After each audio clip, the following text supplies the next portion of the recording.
My boss fired me for budget cuts, then tried to hire me back when my new company became his biggest competitor. It's been 2 years since I sat in that glass-walled office, listening to my boss Greg tell me how pained he was. He had a pained look on his face, the one he usually reserved for when the Starbucks machine in the break room was out of his preferred artisanal single-origin dark roast. "It's just budget cuts, man," he said, staring at a spot on the wall just over my shoulder. "We're having to make some tough calls. Last in, first out. You know how it is." I didn't know how it was. I wasn't last in, first out. I'd been at Innovate Solutions for 4 years, and I had just single-handedly landed the Nexus Global account, the biggest deal in our company's history. A deal that was set to double our annual revenue. My 2-year review, which was 6 months late, mind you, had happened just last week, and I got exceeds expectations across the board. But there I was, 10 a.m. on a Tuesday, with an HR rep I'd never seen before, Brenda, sliding a manila envelope across the desk. "We're a family here," Greg added, his voice dripping with that fake buttery sincerity I'd come to despise. "This hurts me as much as it hurts you." 2 years later, I know he was right. It did hurt him. A lot. Just not in the way he thought it would. So, let me set the scene. Innovate Solutions was a mid-sized digital marketing and strategy firm. You know the type. Open plan office, beer on tap, that was always warm, and a CEO, Greg, who wore $300 sneakers with a blazer and talked endlessly about synergy and hustle culture. His favorite line, plastered on the wall in that awful cursive font, was, "We're not a team, we're a family." Families, as I've learned, can be incredibly dysfunctional.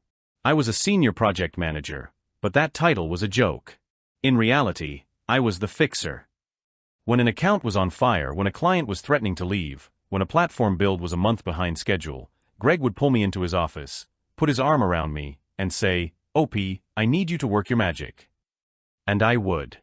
I'd pull the all-nighters, I'd manage the angry clients, I'd rewrite the code comments for the junior devs, and I'd save the account. My reward? A shout-out in the all-hands meeting and a $100 gift card to a steakhouse. My work bestie was Chloe, a data analyst who was smarter than everyone else in the building, including Greg. She saw all the BS for what it was. And then there was Brian. Brian was Brian. He was the classic office suck-up. He had a preternatural gift for sniffing out which way the corporate wind was blowing and attaching himself to whatever project was getting the most visibility. He'd just have a quick question that was really him trying to get insight on my project, so he could independently suggest the same idea to Greg an hour later. Greg loved him, because Brian's only opinion was, "That's a great idea, Greg." The Nexus Global account was my white whale. They were a massive, old-school logistics company trying to modernize, and they were terrified of getting eaten alive by startups. They needed a complete digital overhaul. I spent 6 months on the pitch. I learned their business inside and out. I didn't just propose a new website, I proposed a custom-built internal analytics dashboard that would streamline their entire supply chain, saving them, I'd calculated, around $10 million a year. Greg's feedback on the pitch? Can we make the logo bigger on the first slide? We won the account.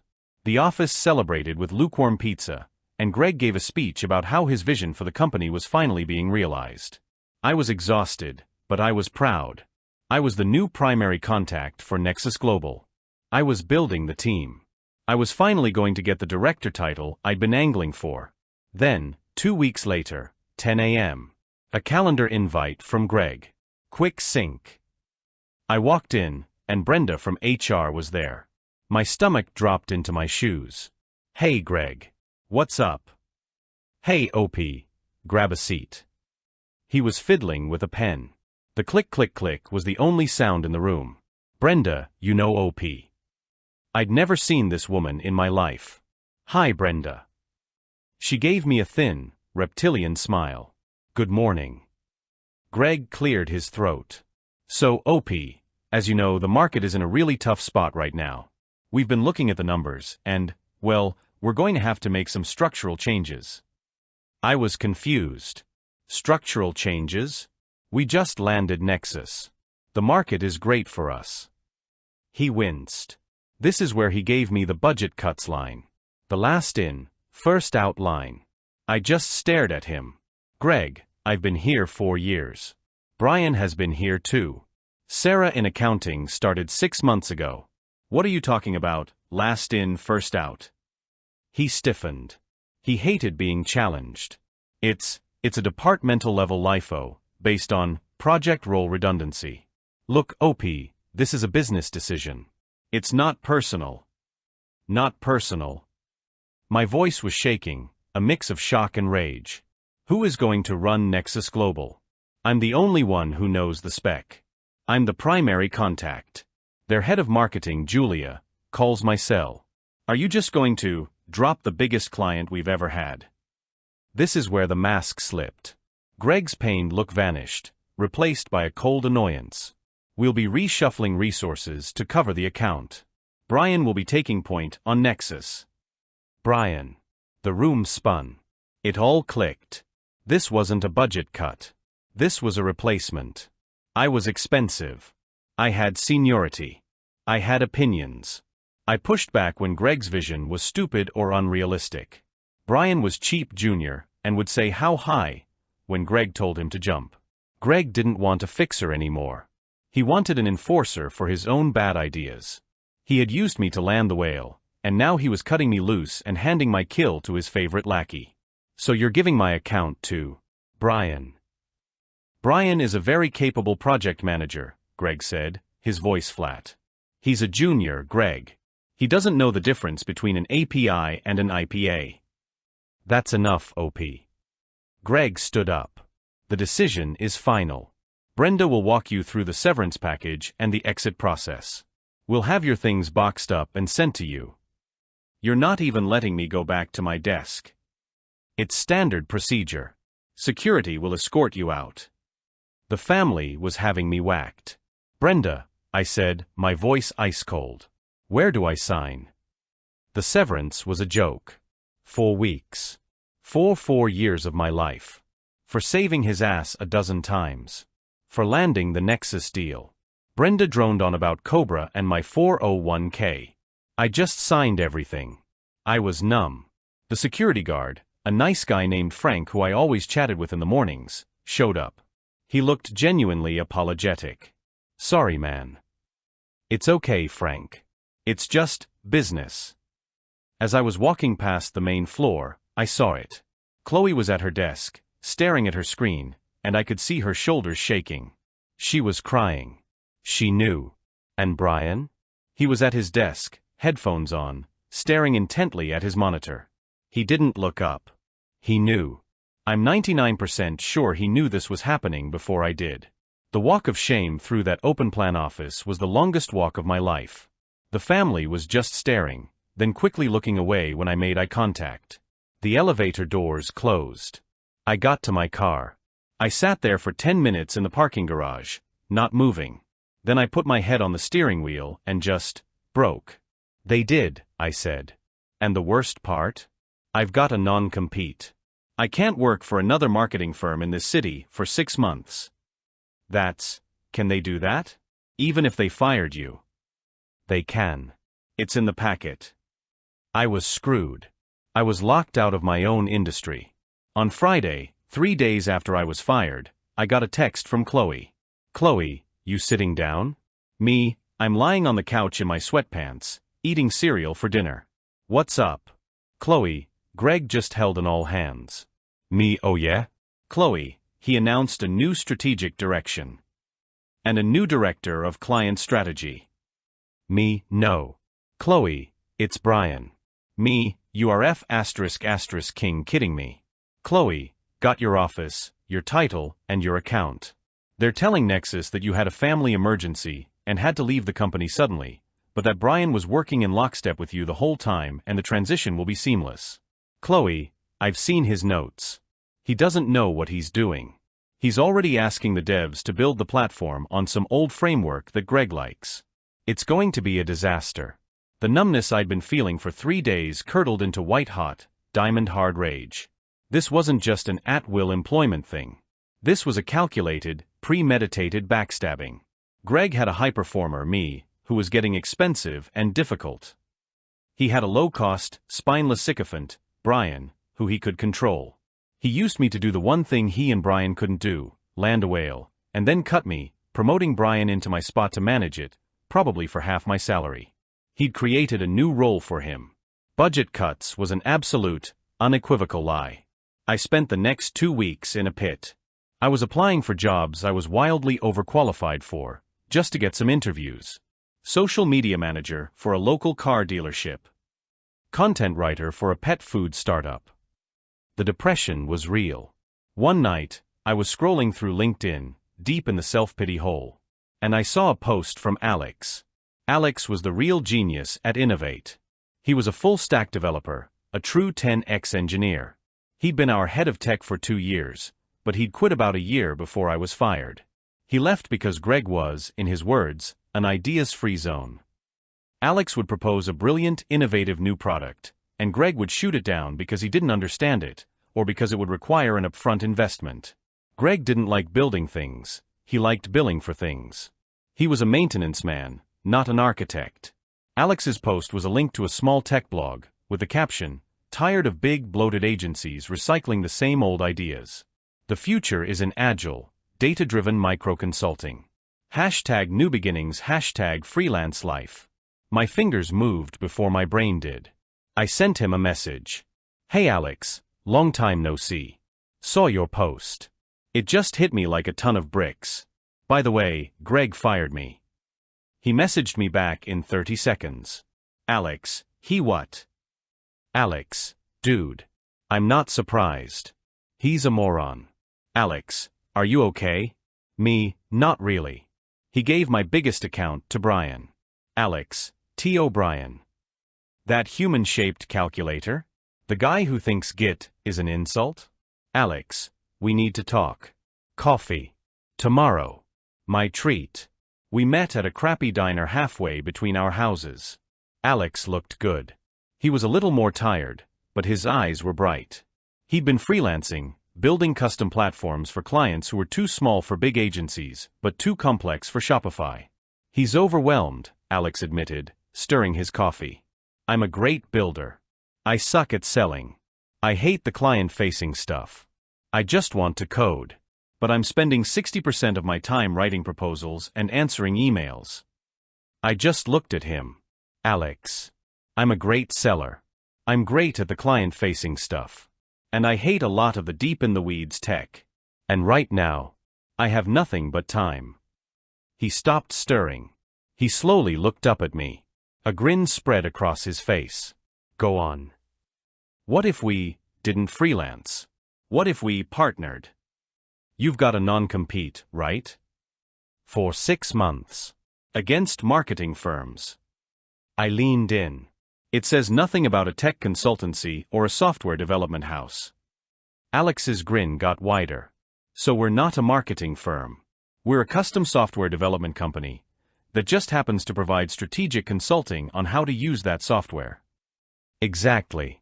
We'll do what Innovate pretends to do. Greg sells clients a custom solution, and then just farms it out to a white label firm in Eastern Europe or uses a reskin template. We'll actually build the custom solution. No bureaucracy. No synergy meetings. Just me and you. The A-team. What do we call it?" Alex asked. "I don't know." "Momentum?" "Momentum Analytics. I like it. It's clean."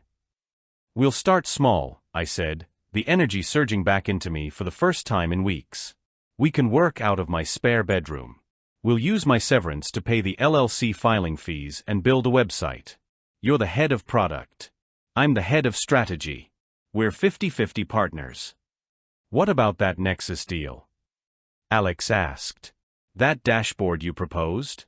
The one you were so excited about?" "Greg will never build it," I said, with 100% certainty.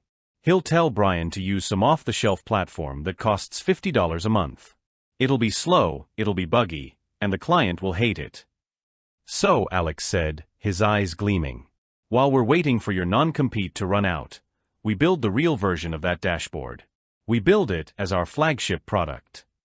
"Alex," I said, "you're a goddamn genius." The next 6 months were the hardest, most terrifying, and most exhilarating months of my life. We were Momentum Analytics.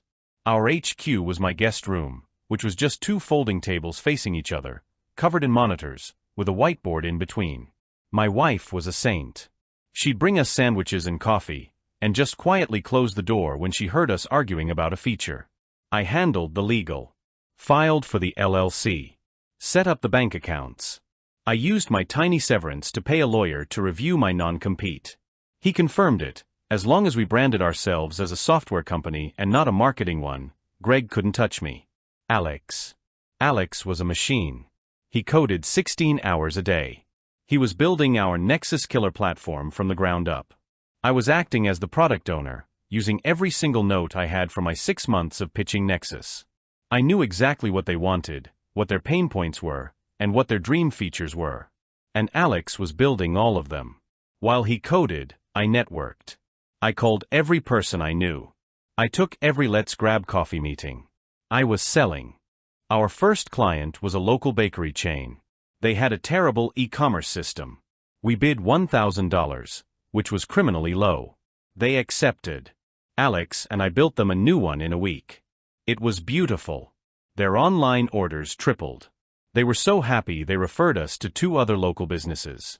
Our second client was a small law firm. Our third was a non-profit. We weren't making much, just enough to keep the lights on and buy more Red Bull. But we were building a portfolio. We were building proof. All the while, I was getting updates from Chloe. Chloe, it's AS***TSHOW here. Brian is in way over his head. He's promised Nexus the dashboard by Q3, but the offshore team he's using is a joke. The first demo was so bad Julia, the Nexus client, apparently just hung up. Me, oh no. How terrible. The poor guy. Chloe, wipe that smirk off your face, I can feel it from here. Greg is screaming. He's blaming the devs, he's blaming the client, he's blaming everyone but Brian. Me, of course. It's never his fault. Or his golden boys. At the 6-month mark, my non-compete expired. The very next day, I called my first real lead. A mid-level logistics company that was a direct competitor of Nexus. I got a meeting with their COO. I walked in with Alex. He brought his laptop. The COO said, "All right, we've talked to 5 firms. Innovate Solutions is pitching us next week. Why are you different?" I smiled. Are they? That's great. Ask them to show you a live demo of their custom analytics dashboard. When they can't, call me back. The COO frowned. What do you mean? I mean this. I pointed to Alex. Alex, show him. Alex plugged in his laptop and for 20 minutes, he walked the COO through our platform. The platform we'd spent 6 months perfecting. The one designed to solve exactly his industry's problems. The COO's jaw was on the floor. He hadn't seen anything like it. It wasn't a deck full of buzzwords. It was a working product. We walked out with a $150,000 contract. It was more money than I'd ever seen in one place. We hired our first employee. Then our second. Coincidentally, they were both developers from Innovate who were sick of Greg and Brian. They had heard what Alex and I were building, and they wanted in. They took a pay cut for a small slice of equity. Our team was now 4. We moved out of my guest room and into a tiny windowless 2-room office above a falafel shop. It smelled like garlic, but it was ours. The next year was a blur. We were the scrappy underdogs. We were winning clients left and right. Our reputation was simple: Innovate promises, momentum delivers. We were doing the exact work Innovate was supposed to be doing, but we were better, faster, and at first cheaper. Chloe was still my inside woman. Chloe, Greg is losing his mind. He knows you're out there. He's been telling clients you're unstable, and that you stole proprietary information. Me, he can try. We built everything from scratch. He's just pissed we're taking his lunch money. Chloe, you're not just taking his lunch money. You're taking his clients. The law firm you guys signed? They just dropped us. Greg had to lay off 2 people from that team. Me that. I actually feel bad about that. The team was good. Chloe, don't. They were good people. Greg's a bad captain. He's steering the ship into an iceberg to save his ego.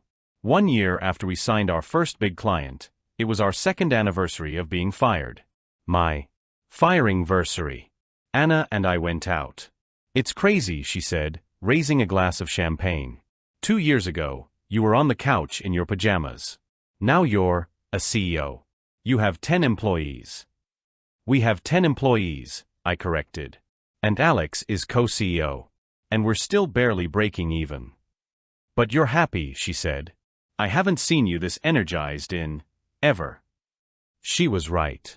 I was exhausted, stressed, and terrified of failing. But I was happy. I was building something. The following Monday, the big one landed. We got an RFP. A request for proposal. It was from Veridian Logistics. Veridian was huge. They were Nexus Global's biggest competitor. If we landed them, it would legitimize us overnight. It would be a company maker contract. This is it, I told Alex, my hand shaking as I printed the 80-page RFP. This is the Super Bowl. We had 3 weeks. We didn't sleep. We lived at the office. Alex's team customized the platform. My team, now me and 2 junior sales guys, built the perfect pitch. We weren't just showing them a product, we were showing them a fully customized solution, complete with their own branding, preloaded with sample data we'd scraped. We were going to show them their own business, but better. The day of the pitch arrived. It was at Veridian's massive, intimidating glass tower HQ downtown. We were in the lobby, going over our notes. We were the last slot of the day, 4 p.m. At 3:30 p.m., the elevator doors opened. Out walked the 3 p.m. pitch team. It was Brian. And standing right next to him, Greg. My blood ran cold. Of course. Of course Innovate was pitching them. Greg saw me. His face. I will treasure the look on his face for the rest of my life. It was a perfect, beautiful cocktail of shock, confusion, and dawning horror. He looked at me in my sharp tailored suit, not the frumpy off-the-rack one I used to wear, standing next to my team of 5. He looked at the Momentum Analytics logo on our presentation case. He tried to play it cool. He sauntered over, that fake CEO smile plastered on his face. Up. What a surprise. Good to see you. Heard you were, doing your own thing. This is your company. He gestured vaguely, like we were a bake sale stand. Greg. I gave him a cold, polite smile. Brian. Good to see you're still at it. Brian looked like he was going to be sick. He wouldn't make eye contact. He knew what we were building. He knew his platform, the one he'd been failing to build for Nexus, was a joke compared to what Alex was capable of. Yeah, well, Greg said, puffing out his chest. Big leagues, huh? Veridian is a long-time partner. We've got a deep relationship with them. But hey, good for you. It's good to see you, you know. Bouncing back. He was trying to intimidate me. To put me in my place. The fired employee. We'll see, I said. You guys have a good one. They walked out. My heart was hammering. Don't let him get in your head, Alex said, grabbing my shoulder. He's a dinosaur. We're the asteroid. Let's go make him extinct. We walked into that boardroom. It was 10 executives, all looking bored and tired. They'd been sitting through presentations all day. Afternoon, gentlemen, I started. My name is OP, this is my partner Alex. We're Momentum Analytics. And we are not going to show you a PowerPoint. That got their attention. We're told you have a problem with supply chain visibility. So we fixed it. Alex plugged in. For 45 minutes, we gave them a show. We showed them their own routes, LiveTracked. We showed them our predictive analytics, forecasting fuel costs. We showed them the exact tool we'd spent 2 years perfecting. When we finished, the room was silent. The CEO, a no-nonsense woman named Maria, just stared at the screen. How, she said, did you build this? We've been told by 3 other firms, including Innovate, that half these features are not feasible. They're not feasible if you're using off-the-shelf junk, or if your main goal is to bill hours instead of solve problems, Alex said flatly. We're a tech company first. We built this from the ground up because we knew it was what the industry needed. And how do we know you can support it? She asked. You're small. We're small, which means we're agile, I said. When you call us, you get me, or you get Alex. You don't get a junior account manager like Brian. You get the partners. You get the builders. We're not just trying to win your account, Maria. We're trying to earn your trust. Innovate wants to sell you a service. We want to build you a future. The meeting went an hour over. They were asking questions, excited questions. We walked out of that building, and the sun was setting. We didn't say anything. We got in the elevator. The doors closed. Alex and I just looked at each other. And we burst out laughing. We were giddy, terrified, and totally drained. We either just hit a grand slam, I said, or we struck out looking. Dude, Alex said. We crushed it. 2 days later, my phone rang. It was Maria from Viridian. Up. I'll keep this short. We're canceling our last 2 days of pitches. The board was unanimous. The contract is yours.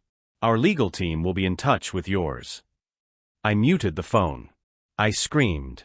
Alex and I were jumping up and down in our tiny garlic-smelling office like idiots. I unmuted. Maria, that is fantastic news. We are honored. We won't let you down. I know you won't, she said. By the way, your old boss, Greg? He called me this morning to warn me about you. Said you were unreliable and stole his IP. I told him his pitch was garbage and that he should be embarrassed. Then I told him we were signing with you. I was floating. The news hit the industry press a week later. Upstart Momentum Analytics snatches massive Viridian logistics account from industry titan Innovate. The article named me and Alex. It called us the new faces of Agile Tech. My phone rang 2 days after the article. I looked at the caller ID. Greg. My blood turned to ice. My hand was shaking.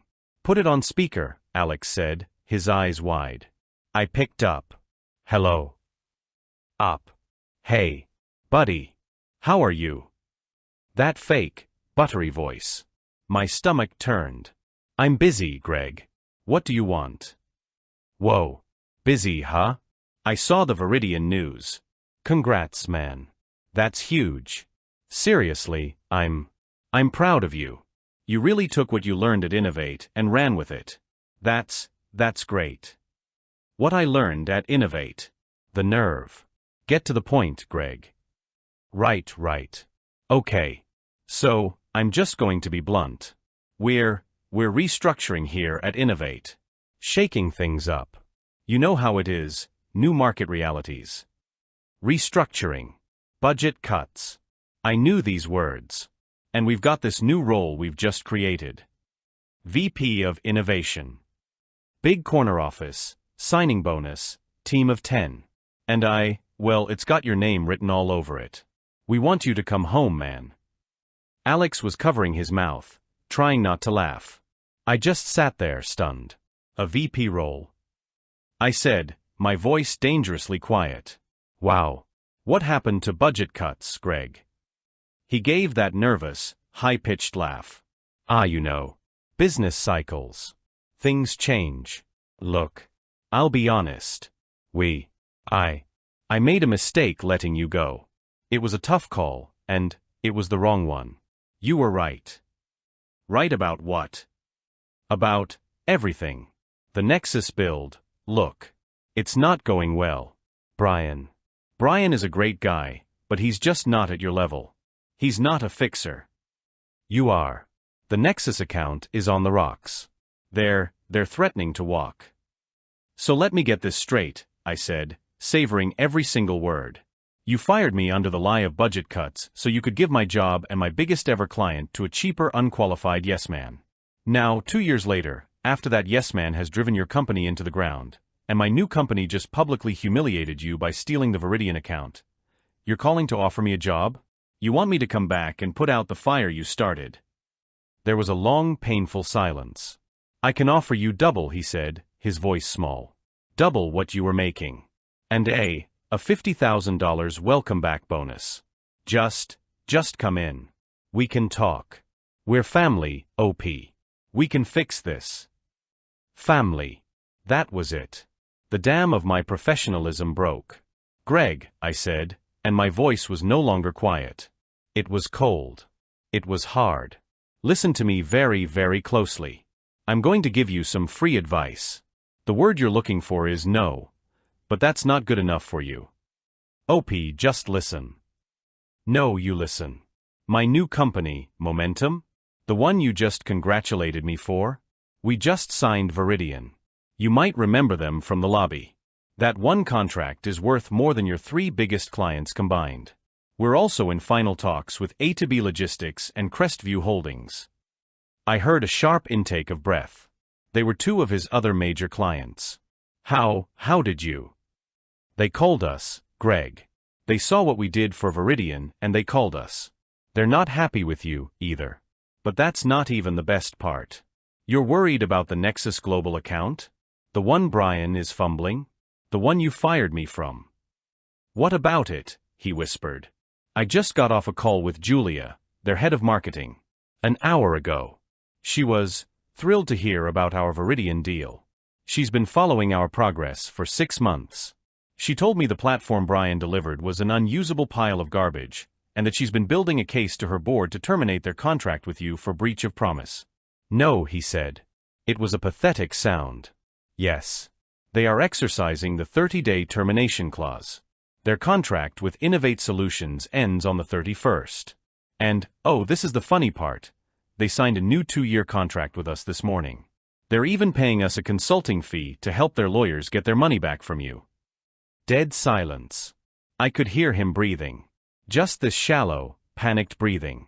So, thank you for the offer, Greg. A VP role sounds tempting. But I'm a little busy running the company that's about to make yours obsolete. I can't be a VP of innovation at a company that has no innovation. I was about to hang up. But I had one last knife to twist. Oh, and one more thing. I am hiring. I'm looking for a senior data analyst. And I just got a text from Chloe. She's putting in her 2 weeks' notice with you this afternoon. Her signing bonus with me is more than her annual salary with you. She starts on the 1st. You can't. Goodbye, Greg. Have a nice life. I hung up. The office was silent for a second. Then Alex just let out a WOW. We didn't do any more work that day. We took the whole team out. We went to the steakhouse, the one Greg used to give me $100 gift cards for. I paid for everyone's meal, and I tipped the waiter 100%. The fallout was fast. 2 months later, Innovate Solutions laid off 30% of their staff. We got the news because 3 of their best, now former engineers, emailed us asking for jobs. We hired 2 of them. 4 months after that, we heard through the grapevine that Innovate had lost their office. They'd gone fully remote, i.e., Greg was working from his living room. And Brian? Oh, poor Brian. He was one of the first ones let go. Restructuring, of course. I saw his profile on LinkedIn a while back. He's now a freelance marketing consultant.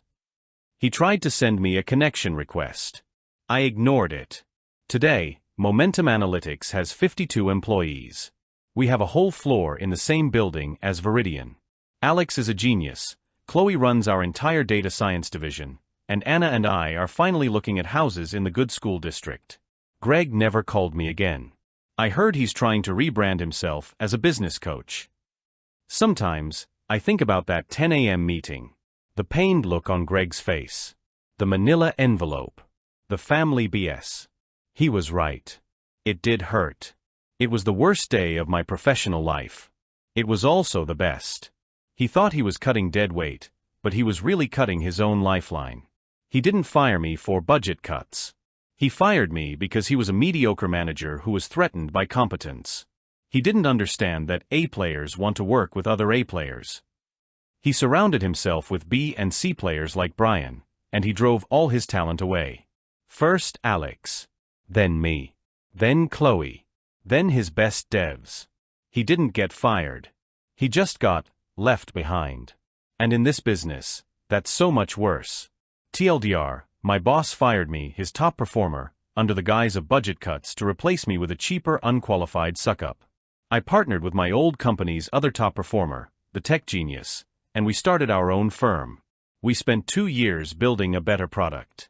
We ended up competing against my old boss for a massive client and won. Then his other biggest client, the one he fired me from, left him and signed with us, too. He called to beg me to come back and save his dying company. I told him I was too busy hiring his last good employee. My ex left me because I wasn't ambitious enough. 3 years later, she applied for a job at my company. The email pinged my inbox at 3:17 p.m. on a Tuesday. The subject line was mundane: candidate review, Chloe Anderson, director, product strategy. I'm pretty sure my heart stopped. Not in a romantic, the one that got away kind of way. It stopped in that ice water in the veins, slow-motion car crash kind of way. Chloe Anderson. I hadn't heard her name, said her name, or even typed her name in almost 3 years. I stared at it. Anderson. She hadn't gotten married. That was a weird, irrelevant detail to notice first. I'm the VP of engineering at a tech company called SynthCore. We're not Google, but we're not a garage operation anymore, either. We're a 300-person, very successful, post-Series C company that's a major name in the B2B logistics space. My team is about 80 people. The Director of Product Strategy is a role that works hand in glove with my engineering leads. I'm not the direct hiring manager, but I am a mandatory final stage interviewer. I opened her resume. It was her. Same university, same sorority she was always so proud of, same career path I'd half listened to her plan 100 times. She'd climbed. Big consulting firm, then senior manager at a slightly bigger, more soulless tech conglomerate. It was a perfect, soulless, aggressively ambitious resume. And she was applying to my company. Applying for a role where she would, in many ways, be working for me. To understand why this felt like a bomb dropping on my entire life, why my hands were actually shaking, we have to rewind 3 years. Back to a different apartment, a different me, and the single worst conversation I've ever had. 3 years ago, I was Mark the coder. I worked at a large, regional bank. I was a senior Java developer. It was the definition of a golden handcuffs job.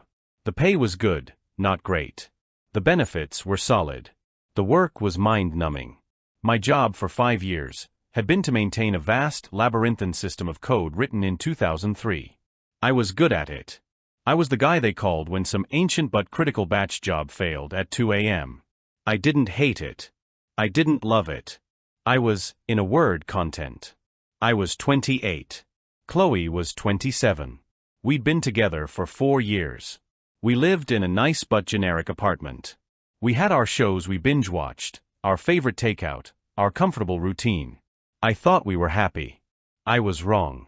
The conversation started, as these things always do, on a random weeknight. A Wednesday. I just pushed a minor patch and was zoning out playing a video game. She came home late from a networking event at her consulting firm. She was wearing her full battle armor, as I used to call it, a sharp gray blazer, heels that clicked with authority on our laminate flooring, her hair pulled back so tightly it looked like it hurt. She didn't say hi. She just stood in the living room entryway, staring at me. I paused the game. Hey, you good? Want me to heat up the lo mein? No, she said. Her voice was flat. I don't. She walked over and turned off the TV. Mark, she said, what are we doing? That's the opening salvo, isn't it? The what are we doing? Or we need to talk. It's the verbal equivalent of pulling the pin on a grenade. We're hanging out? I said, trying to keep it light. It's Wednesday. We're doing Wednesday. I'm serious. What are you doing? With your life? I was completely blindsided. I'm working? I have a job, Chloe. A good one. It pays the bills. It paid for that vacation to Mexico you loved so much. She winced, like my words physically pained her. It's not about the money, Mark. Not just about the money. It's about ambition. There it was. The word that would become the epitaph for our relationship. What about my ambition? You don't have any, she burst out, and the frustration that had clearly been building for months, maybe years, came pouring out. You're content. You clock in, you fix your widgets, or whatever, and you clock out. You're 28, and you're coasting. You've been in the same role for 3 years. You have no drive. I got defensive. I got a promotion. Senior dev isn't nothing. It's a title bump. It's what they give you when they don't want to give you a real raise. Do you have a 5-year plan? Do you want to be a manager? A director? Do you want to build anything? Or are you just going to sit in that cubicle until you're 50, maintaining someone else's code? The crazy part is, she wasn't entirely wrong. I was coasting. But I didn't see why that was a bad thing. So what? I like my job. It's low stress. We have good work-life balance. We get to spend time together. Isn't that the point? She looked at me with this profound, chilling pity. It was the look that told me it was already over. No, Mark. That's not the point. Not for me. She started pacing. This wasn't a discussion, it was a verdict. I was at this event tonight. I'm talking to VPs at investment firms. I'm talking to startup founders who just got their Series B. I'm talking to people who are doing things. Who are hungry. And my boyfriend is at home, happy because he beat a level in a video game. That's not fair, I said, my voice getting tight. That's my downtime. I worked all day. That's your life, Mark. It's all downtime. When was the last time you read a book on new technology? Or went to a conference you weren't forced to go to? Or worked on a side project? I'm building an empire. I need someone who's building one too. Or at least someone who understands what that means. I need a partner, not a comfortable roommate. Every word was a perfectly aimed blow. She'd been thinking about this. She'd practiced. I can't be with someone who's just satisfied with mediocrity. I love you, but I'm not in love with you. And I can't be. Your lack of ambition, it's just not attractive. It's a deal breaker. I'm sorry. She told me she'd be staying at her friend's place. She'd already packed a bag. It was clinical. Efficient. Like she was downsizing a team at work. I sat there on the sofa, in the silence of the apartment, for over an hour. The game's pause screen idled in front of me. She hadn't just broken up with me. She delivered a performance review of my entire being and found me not meeting expectations. I was devastated. Not just because I'd lost her, but because she'd planted a seed of doubt that was, frankly, terrifying. Was I a loser? Was I a coasting, mediocre, unambitious blob? The next 2 months were a blur of a particular kind of hell. The logistics of a breakup are brutal. Splitting the furniture. Closing the joint account. The endless, sterile text messages about the security deposit. I moved into a smaller, shittier apartment. I went to work. I fixed my widgets. I came home. And her words just echoed in the empty rooms. No drive. Content. Mediocre. I got angry. I got sad. And then, something else happened. I got curious. Was she right? I started looking at my life through her eyes. My stable, boring job. My that's good enough attitude. I realized I wasn't content. I was complacent. I'd let my skills atrophy. I was a Java 8 developer in a world that was moving to cloud native, to microservices, to Go and Python and Rust. I was becoming a fossil at 28. The breakup was the bucket of ice water I never asked for, but holy hell, did I need it. The anger and sadness began to curdle into a different kind of energy. It wasn't I'll show her. Not really. It was I'll show myself. I stopped playing video games every night.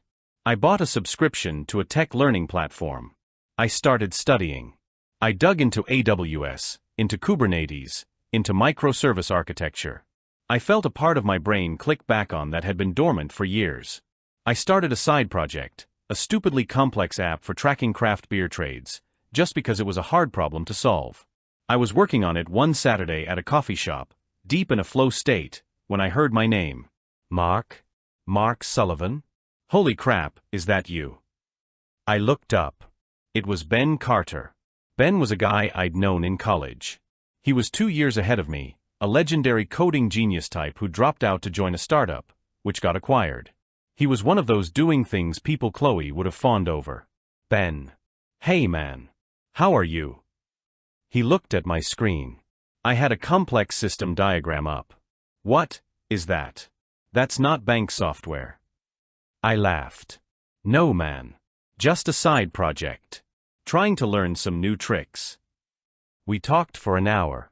I told him what I was building, the challenges I was facing with container orchestration. He told me what he was working on. He just left his big money job at the company that acquired him. He had an idea. A big one.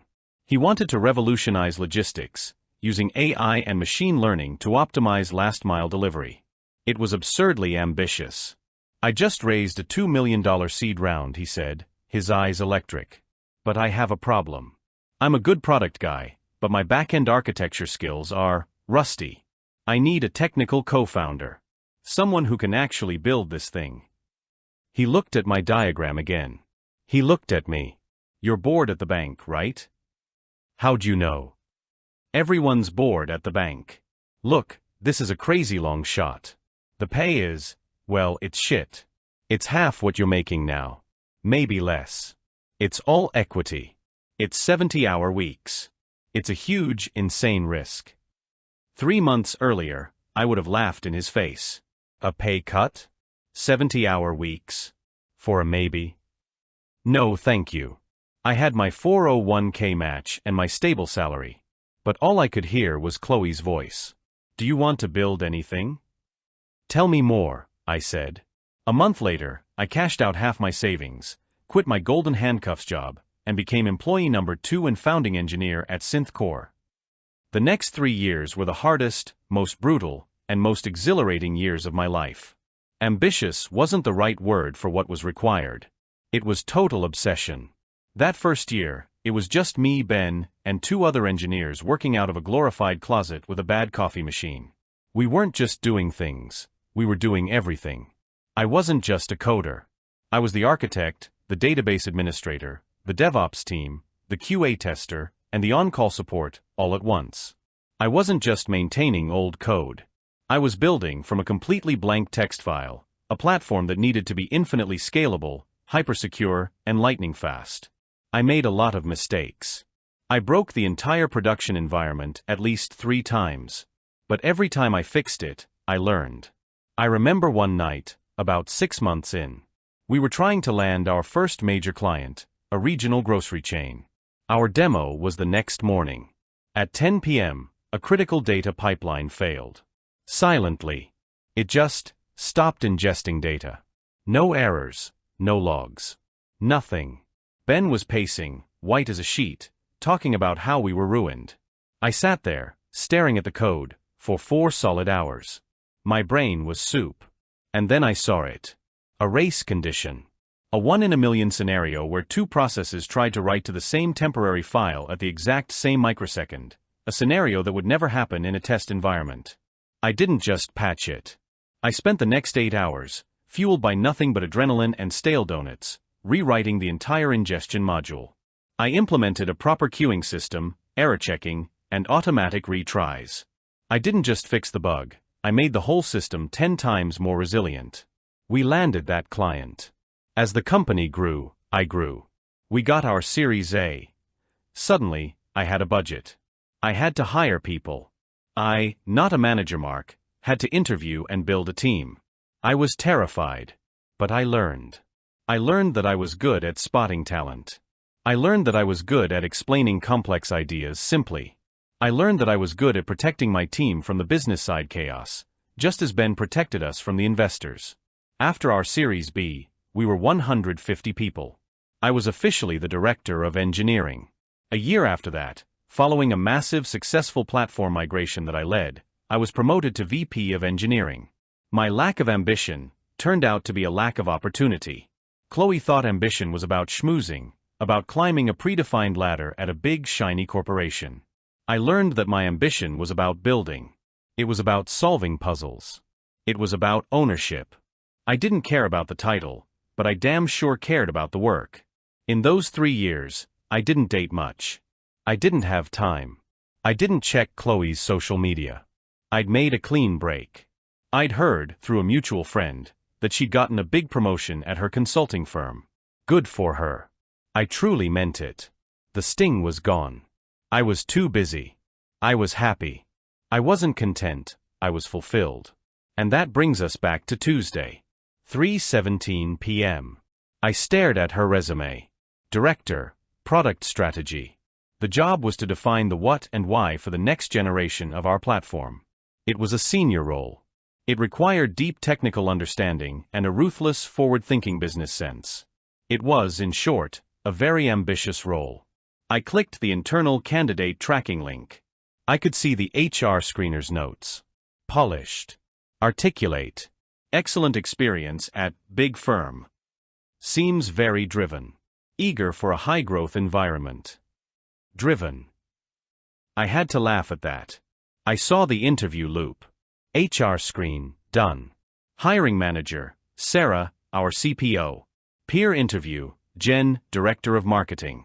Technical/stakeholder interview, me. Final, Ben, CEO. I closed the tab. I needed to think. What was the protocol here? I could email HR and say, "This is my ex-girlfriend. It's a conflict of interest. Please remove me from the loop." That was the clean, simple, professional answer. But the universe doesn't just hand you moments like this. This wasn't revenge. I was over her. This was irony. This was a cosmic joke of the highest order. And another, darker thought crept in. What if she's the best candidate? My job as VP is to help hire the best people for this company. My loyalty is to Ben, to my team, to the thing we built. Could I, in good conscience, torpedo a potentially great candidate because she'd ripped my heart out 3 years ago? And what if she wasn't? What if she was all polish and no substance? What if her big firm experience made her a terrible fit for our move fast and build things culture? I realized there was only one way to find out. I wasn't going to recuse myself. I was going to do my job. I was going to interview her. I walked over to Sarah's desk. Sarah, our Chief Product Officer, is the hiring manager. She's a force of nature, brilliant and terrifyingly competent. Hey Sarah. Got a minute? I saw the resume for Chloe Anderson. Yeah, looks like a rock star, right?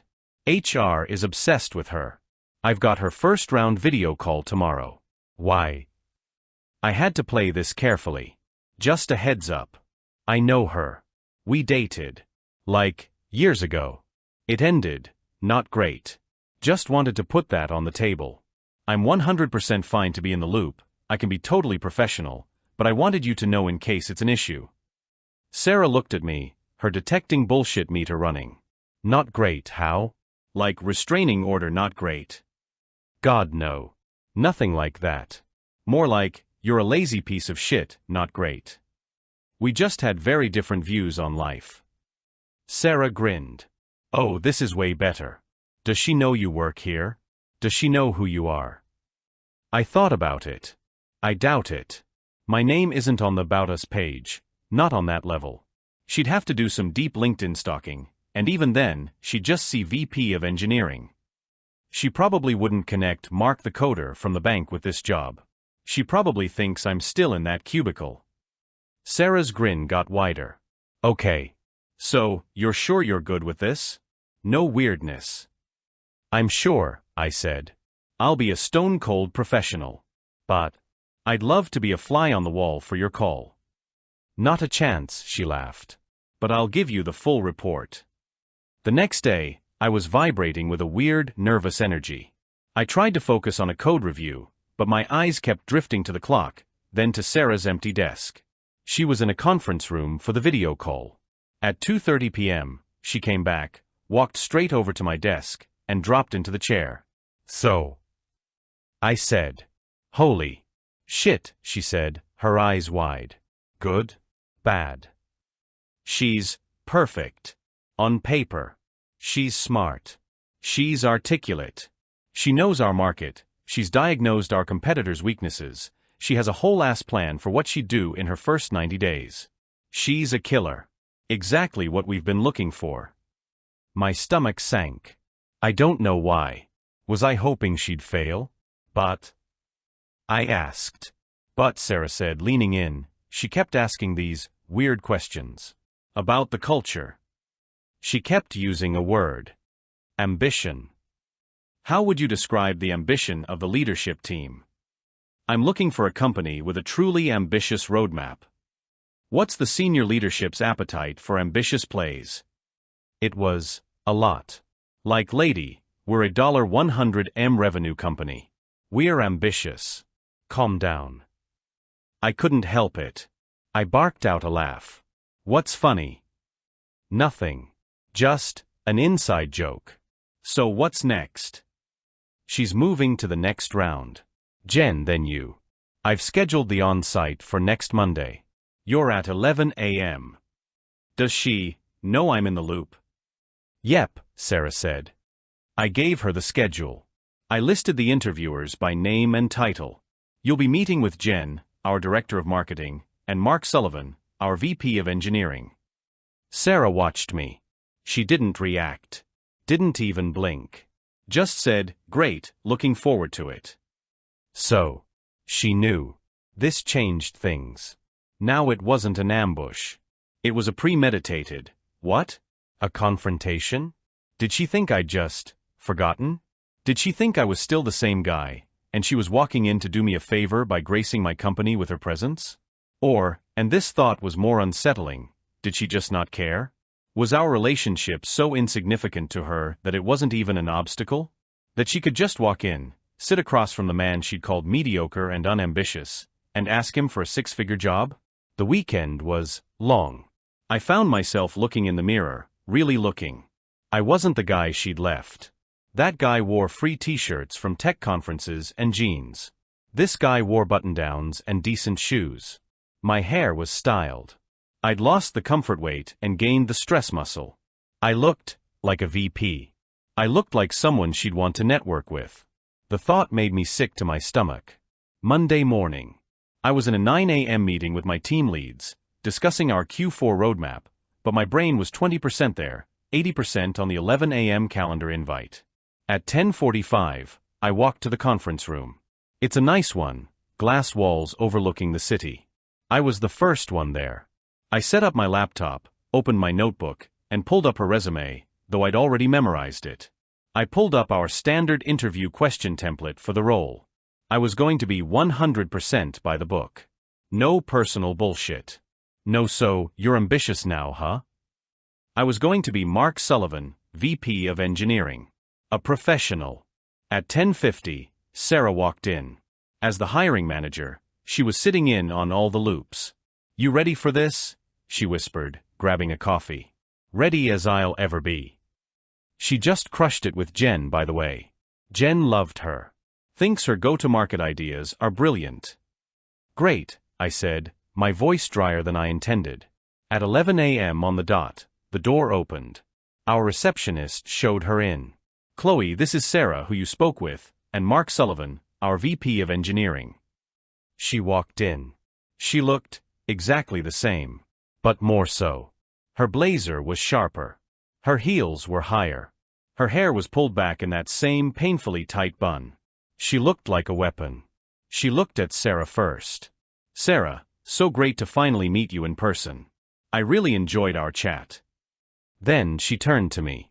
Her eyes met mine. Her professional, polished smile didn't just falter, it evaporated. It was like she'd been tossed. For 1, 2, 3 full seconds, she just stared. Her face went pale, then red, then pale again. I saw her Adam's apple bob as she swallowed. She didn't recognize me. Not until that exact second. Sarah was right. She'd heard Mark Sullivan, VP of Engineering, and it hadn't registered. Why would it? The Mark she knew was Mark Sullivan, Senior Java Developer. A different species. Mark. She breathed. It was barely a whisper. I stood up, held out my hand, and gave her the same polite, neutral smile I give to any vendor or candidate. Chloe. Great to meet you. Thanks for coming in. Please, have a seat. My voice, calm, confident, deep, was not the voice she remembered. My handshake was firm. My posture was not the slouch she'd be rated on the sofa. She sat down. It was a mechanical, jerky movement. She fumbled with her leather portfolio, almost dropping it. She, Ms. Perfect Polish, was rattled. Sarah, bless her professional heart, jumped in to save the moment. So Chloe, as I mentioned, Mark's team is the one you'll be working with most closely. He's really the how to your what. We wanted him to talk to you about our technical roadmap, our scaling challenges, and how product and engineering collaborate here. Great, Chloe said. Her voice was an octave too high. She cleared her throat and tried again. Great. That sounds perfect. She wouldn't look at me. She addressed all her answers to Sarah. I let Sarah lead for the first 10 minutes, just observing. Chloe was trying to recover. She was trying to be the killer candidate. She was dropping buzzwords, synergy, roadmap, leveraging core competencies, but her rhythm was off. She was flustered. Then, Sarah turned to me. Mark? You had some questions on the technical side. This was it. Thanks, Sarah, I said, leaning forward. So, Chloe, I've read your resume, and you've got a fantastic background in market analysis. But this role is deeply technical. It's not just about what features the market wants. It's about understanding why they're technically feasible, or more importantly, why they're not. I looked right at her. She had to meet my gaze. Tell me about a time you had to pitch a product or feature that was, let's say, extremely ambitious. I used her word. I couldn't help it. Her eyes snapped to mine. She knew I'd done it on purpose. An ambitious feature, she repeated, stalling. Right. A moonshot. Something that your engineering team said was impossible, or would take 2 years. How did you handle that? Did you kill the project? Did you modify it? Walk me through your actual process for separating a hard problem from an impossible one. This was a real question. It's a hard question I ask every product manager. It's designed to expose people who are just ideas people from people who know how to build. She stumbled. Well, at Big Firm, our process was very structured. We'd engage the engineering leads to get a t-shirt sizing, like SML/XL, and if it was an XL, we'd have to table it in favor of quick wins that could impact the next quarter's revenue. She was giving me the textbook answer. The Big Firm answer. The coasting answer. So you'd kill it, I said, not as a question. Well, not kill it. Deprioritize it. Okay, I said, pressing. Let's try a different angle. We're a build culture here. We like XL problems. When I joined, this entire company was an XL problem. So, let's say you have an idea. You know it's the right move. It's a company maker. But it requires rewriting a fundamental part of our architecture. A part that I, as VP of tell you is stable, and I don't want to touch. How do you convince me I'm wrong? She was sweating. Just a little, at her hairline. I would prepare a deck, she said. I'd show the market data, the potential ROI, the competitive advantage. That's not what I asked, I said, keeping my voice gentle, inquisitive. That's what you'd present. I'm asking how you'd convince me. How would you understand my technical objections? How would you help me solve my problem, the risk of destabilizing a core service, so that we can both get what we want? Have you ever, for example, sat down with an architect and actually read the code? Or looked at the system design? Or are you just the deck person? The silence was deafening. She knew, and I knew, and Sarah definitely knew, that she was the deck person. She was the one who talked about building. I'd become the one who did it. I believe in trusting the experts, she said lamely. My job is to provide the business case. The engineer's job is to provide the solution. I just nodded, slowly. Got it. I looked at Sarah. That's all I have. Sarah, seeing the absolute train wreck, wrapped it up. Great, Chloe. Well, we really appreciate you coming in. We have a few more candidates to see, but we'll definitely be in touch in the next few days. Chloe stood up, her composure completely gone. She was just this flailing, panicked person. Mark, she said, as if Sarah wasn't there. It's incredible. What this place. I'm so impressed. It was the impressed that did it. Not it's great to see you, or congratulations. It was I'm impressed. A value judgment. A new performance review. I just smiled. That same, polite, professional smile. We're all really proud of what we've built here, Chloe. Thanks again for your time. Sarah will show you out. I turned back to my laptop, opened my notebook, and started writing my feedback as if she were already gone. I heard her and Sarah leave. I sat there for a minute. I felt nothing. No, that's wrong. I didn't feel triumph. I didn't feel anger. I felt a profound, quiet finality. I typed up my official feedback for our system. Candidate has a strong background in market analysis and strategy at the enterprise level. However, I have significant concerns about her fit for our hands-on product culture. She seems more comfortable with high-level business cases than with the technical trade-offs and collaborative problem-solving required for this role.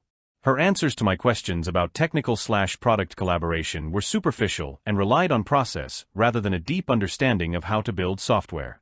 I do not believe she has the right experience for this specific role. I am a no hire. It was 100% honest. It was 100% professional. It was 100% true. Sarah came back in and slumped into the chair. Okay. Wow. You saw it, right? I said. She's not a builder. She's not a builder, Sarah agreed. She's a consultant. She's all strategy and no product.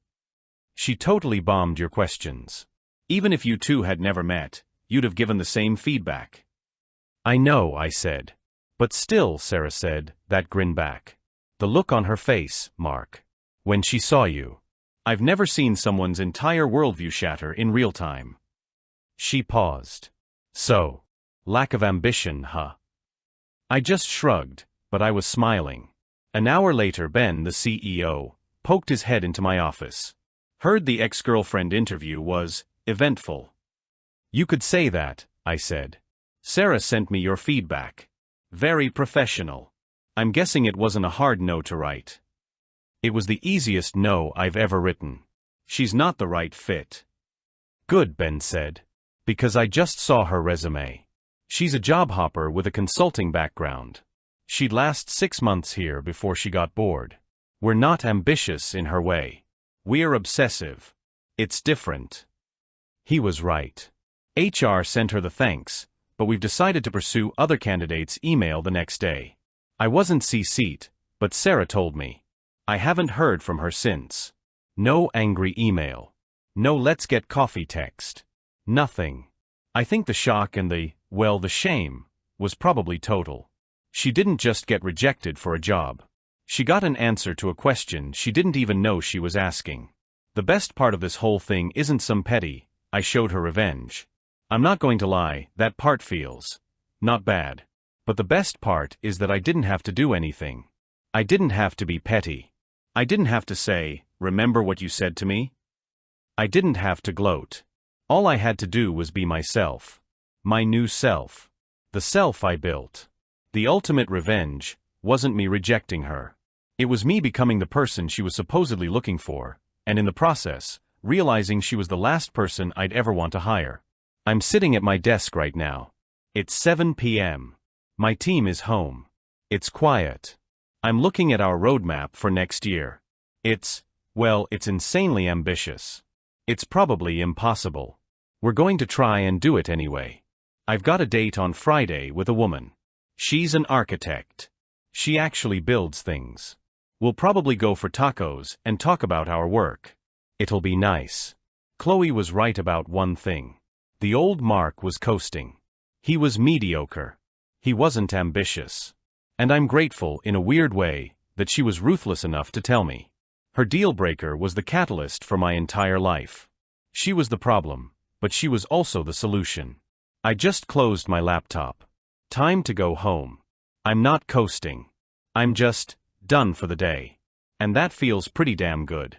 Title: My ex-wife took everything in the divorce, so I bought the company she works for and became her boss. The silence in the conference room was so total, you could have heard a stock certificate drop.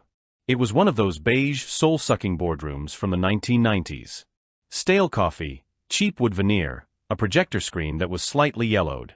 About 30 people were crammed in for the special all-hands meeting that had been sprung on them an hour ago. I was standing at the front, next to a trembling, ashen-faced man named Robert Henderson, the 72-year-old founder and CEO. And so, with a heavy heart, but with great optimism for the future, Henderson was reading from a card, his voice cracking, I am announcing my retirement, effective immediately. I have sold Innovatech Solutions to a new dynamic parent company. Please welcome your new CEO, Mr. Daniel Vance. That's me. I stepped forward. I didn't smile. I just scanned the room. My eyes locked on a face in the third row. She was pale. Not just, oh, that's a surprise pale. I mean, I've just seen a fatal car accident pale. Her lipstick, a garish red she always wore, seemed to be floating on a sea of white. Her mouth was half open. Her eyes were wide, unblinking, vibrating with pure, uncut disbelief. This was Sarah, my ex-wife. The woman who had, 4 years, 2 months, and 11 days prior, watched a bailiff change the locks on my own house. The woman who had gotten the car, the savings, the furniture, and even the dog. The woman who had left me with $11.47 in a checking account, a mountain of marital debt, which was really just my business startup loans, and a court order to pay her alimony from future earnings I didn't have. She was the director of marketing for Innovatech Solutions. And I had just bought the whole damn company. You're probably wondering how I got here. It wasn't easy, and it wasn't fast. 4 years ago, I wasn't Daniel Vance, CEO. I was Dan, a guy with a dream, a failing marriage, and a whole lot of misplaced trust. Sarah and I had been married for 10 years. On paper, it was fine. We had the 3-bedroom suburban house, the 2 leased cars, the joint bank account. I was what you'd call a tech guy. I'd been working on a piece of proprietary logistics software, a SaaS platform, for about 2 years. I'd quit my stable job to do it, pouring every cent and every waking hour into it. Sarah hated it. She hated the risk. She hated that I was at my computer until 3 a.m. She hated that we weren't going on vacation to Cabo anymore. She'd call my company, "Your stupid little computer game."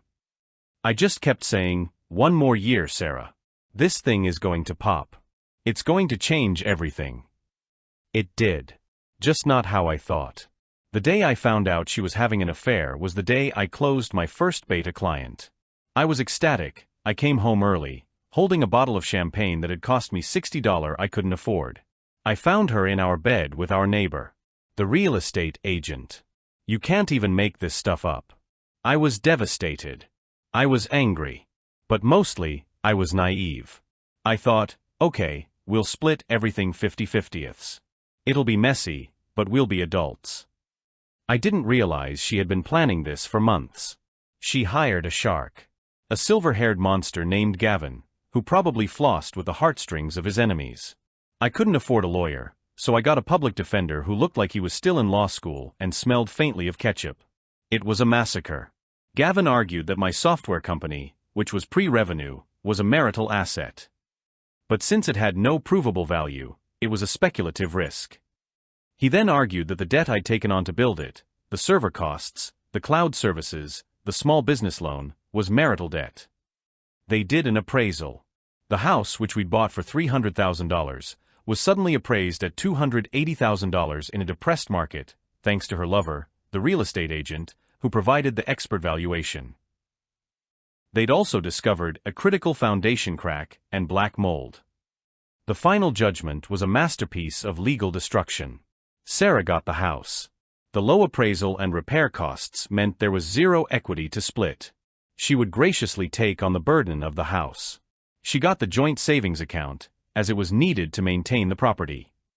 She got the good car, hers, and the crappy car, mine, which was promptly repossessed. She got our dog, Barnaby.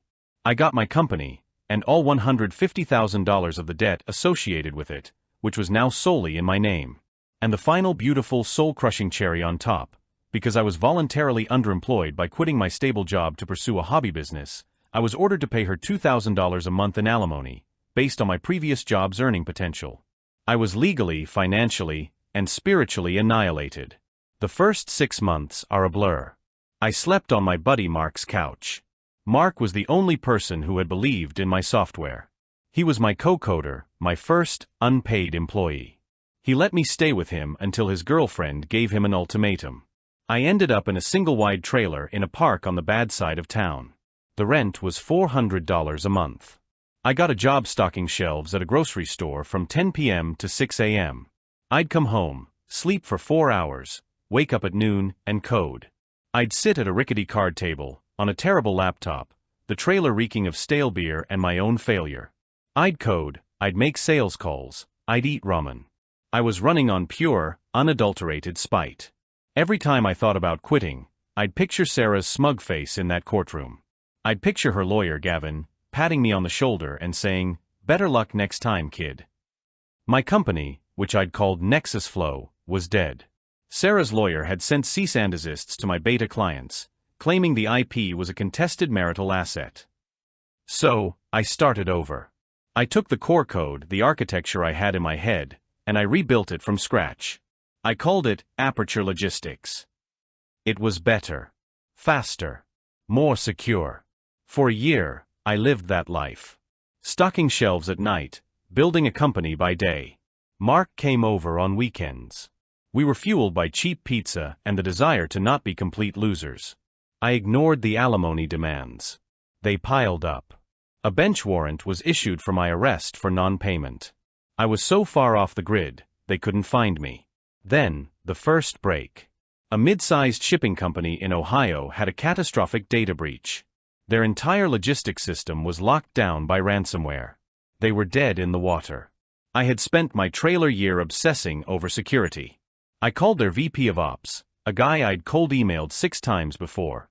"I can have you back up and running in 48 hours, I said. "For free. All I want is a 1-year contract if I pull it off." He laughed. I said, "What have you got to lose?" I drove 14 hours straight, Mark navigating. We didn't sleep for 2 days. We rebuilt their backend on my new platform. We side-loaded their data from an old backup. On hour 47, the first truck successfully dispatched. They signed a 3-year, $300,000 contract on the hood of my '98 Civic. I quit the grocery store the next day. I paid the rent on a tiny windowless office. I hired Mark as my CTO and paid him a real salary. We were in business. The next 2 years were a blur of 100-hour weeks. Aperture Logistics grew. That first client was our testimonial. We weren't the cheapest, but we were the most secure. We were the guys who fixed the unfixable. We hit $1 million in revenue. Then $5 million. We hired a sales team, more engineers. We moved into a real office with windows and a receptionist. I wasn't in the trailer anymore, but I was still living like it. I paid myself a tiny salary. I drove the same crappy Civic. Every single dollar went back into the company. I paid off the $150,000 in marital debt in one lump sum. I got a real lawyer and settled the alimony case. My lawyer said I could have fought it, but I just wanted it done. I wanted that last link to her severed. I was 34 years old. I was successful. I was also empty. The spite had fueled me, but now the fire was burning low. I was dating, but I didn't trust anyone. I was rich on paper, but I was miserable. One night, I couldn't sleep. It was around 2 a.m. And I did the one thing you should never do. I Googled her. It wasn't hard to find her. Sarah Vance. No, she'd changed her name. Sarah Curvino. Her maiden name. Her LinkedIn profile popped right up. She wasn't living the high life I'd imagined. The real estate agent was long gone. The house had been foreclosed on about a year after the divorce. The foundation crack and mold were real, after all, and she couldn't afford the repairs. She was the director of marketing at a company called Innovatech Solutions.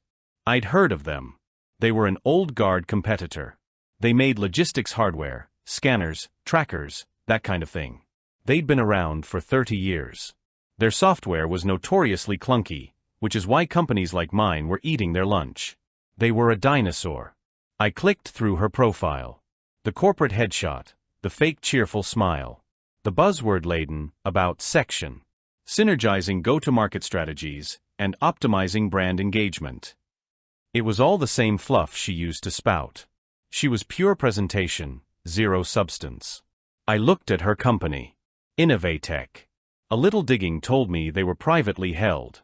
Founded and still run by one Robert Henderson. They were stagnant. Their revenue had been flat for 5 years. They were losing clients. They were dying, and they didn't even know it. A thought, a truly terrible and beautiful thought, sparked in my brain. It started as a joke. I should just buy the company. I laughed. It was insane. I had a $20 million company, maybe. Innovatech, even dying, was probably worth $40 or $50 million. I couldn't afford it. But the thought didn't go away. It became an obsession. I didn't just want to be rich. Being rich was abstract. I wanted to win. I wanted her to see, unequivocally, what she had thrown away. I wanted her to understand what she had done. I didn't want to hurt her, not physically. I wanted her to experience the same crushing, humiliating existential defeat that she had put me through. The plan was audacious. And it would take time. First, I had to grow.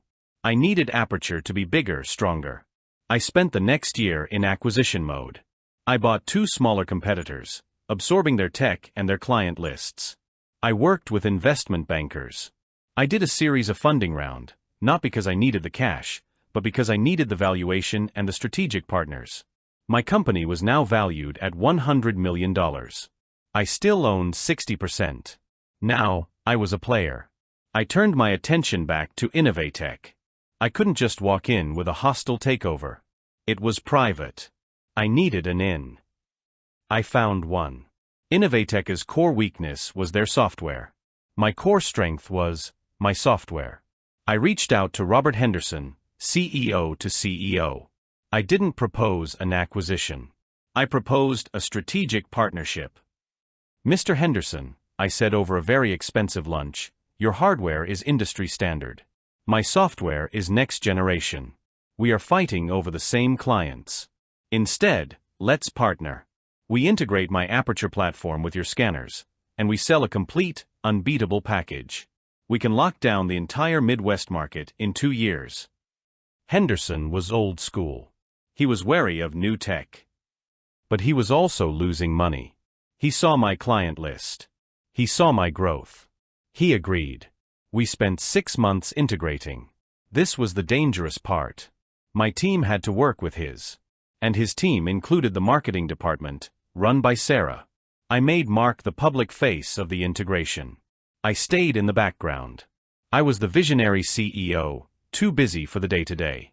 The truth is, I was terrified she'd see my name on an email and the whole thing would blow up. It almost did. Mark told me about a meeting. They were presenting the new integrated UI. Sarah, he said, was awful. She was dismissive. She called Mark's design unfriendly and too complicated. This isn't how our customers think, she said, according to Mark. They're simple people. They're truck drivers. They need big, simple buttons. She's talking about the UI my team spent 1,000 hours on, Mark fumed to me. She wants it to look like a Fisher-Price toy. And she keeps talking about the brand. This doesn't align with the Innovatech brand. What is the Innovatech brand? Beige boxes and software from 2003. But here was the kicker. Mark told me, she said, I don't know who this Aperture company thinks they are.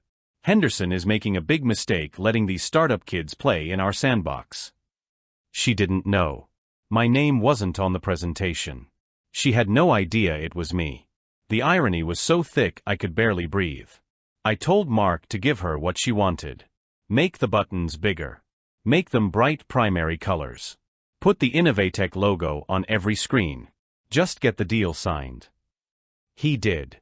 The partnership launched. And just as I'd predicted, it was a huge success. Our joint revenue exploded. But I had seen inside the machine. Innovatech was a mess. Their processes were a joke. Their marketing, Sarah's department, was burning hundreds of thousands of dollars on useless trade shows and print ads in magazines nobody read. They were profitable only because of their legacy hardware patents, which were set to expire in 3 years. I was Henderson's savior. He loved me. He called me the son I never had. Which was awkward, because he had a son, Richard, who was the CFO and a complete idiot. This was my moment. I spent 3 months building a deck with my bankers. A merger. A merger of equals, I called it, even though my company was now worth 3 times what his was. I took him to that same expensive restaurant. Robert, I said, the partnership is a success. But we're leaving money on the table. The friction between 2 companies, the duplicate admin, The 2 sales teams. It's inefficient. And your patents are expiring. The wolves are at the gate. I laid out the plan. We merge. Aperture acquires Innovatech. He gets 20% of the new combined company, which will be worth $500 million in 3 years. He can retire, his legacy secured. His name stays on the building. His people will be safe. He was hesitant. He was 72. This was his baby. What about my son? He asked. Richard. He was supposed to take over. This was the hard part. Robert, I'll be blunt. Richard is a fine CFO. But he's not a CEO. He's not a wartime general. And we are going to war. Megacorp is sniffing around. You know it. I know it. They will gut this place. They will fire everyone. They will sell your hardware for parts and shut down the brand. I paused, letting it sink in. Sell to me. I'll give Richard a golden parachute. He can be on the board. He'll be fabulously wealthy. You all will be.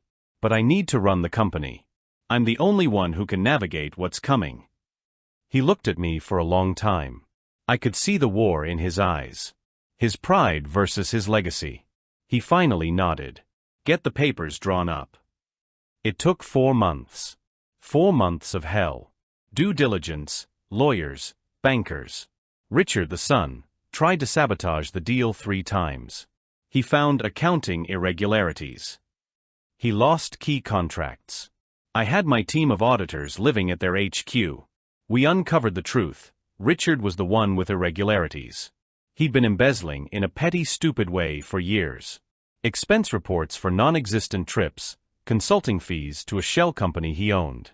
It was about $1.5 million over 5 years.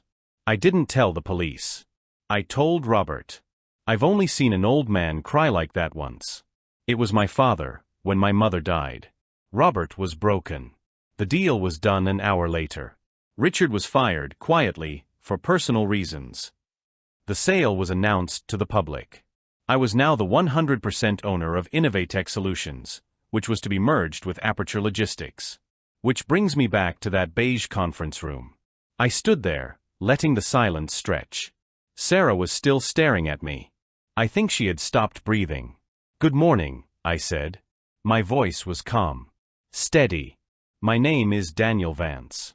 As Mr. Henderson said, I am the new CEO. I founded Aperture Logistics, and I am very proud of what we're building. I see this company, Innovatech, as a key part of that future. I gave the usual corporate speech. Synergy.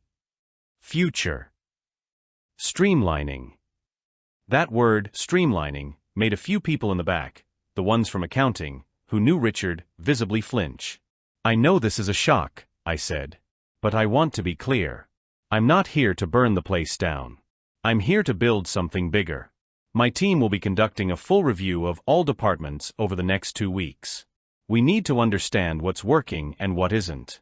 Your department heads will be scheduling meetings with me. Until then, please, carry on with your work. I finished. There was a spatter of nervous applause. People started to stand up, shuffling, whispering. Sarah didn't move. She just sat there, frozen. Her colleagues in the marketing department were looking at her, then at me, then back at her. The gossip was already starting. Someone in that room knew. Someone had to know she was my ex-wife. I made eye contact with her, just for a second. I gave her nothing. No anger. No triumph. Just the cool, appraising look of a new boss. Then I turned and walked out of the room. The next 2 weeks were a blur. I was in back-to-back meetings from 7 a.m. to 10 p.m. I was tearing the company apart, down to the studs. The place was a disaster. Dead-end projects, redundant positions, insane waste. Sarah's department, marketing, was the worst of it. I finally got the report from my analytics team. Her budget was $4.2 million a year. My team could only attribute about $500,000 in actual leads to her efforts. The other $3.7 million was just gone. Sunk into trade shows in Vegas, sponsorships for golf tournaments, print ads, and brand awareness campaigns that were completely untrackable. She was running a 1990s marketing playbook in a 2020s world. I scheduled her review for the last one. Friday, 4 p.m. I had Henderson's old office redone. The old, dark wood was gone. It was all glass, steel, and minimalist white. I was sitting at my desk, looking out over the city, when my assistant buzzed. "Ms. Curvino is here. Send her in." The door opened. She walked in. 4 years ago, she had been vibrant, confident, sharp. The woman who walked into my office looked like a ghost. She was thin. The lines around her eyes were deep. She was wearing a black pantsuit that was probably expensive, but it hung on her. She sat in the chair opposite me. She didn't say anything. "Sarah," I said. I kept my voice perfectly level.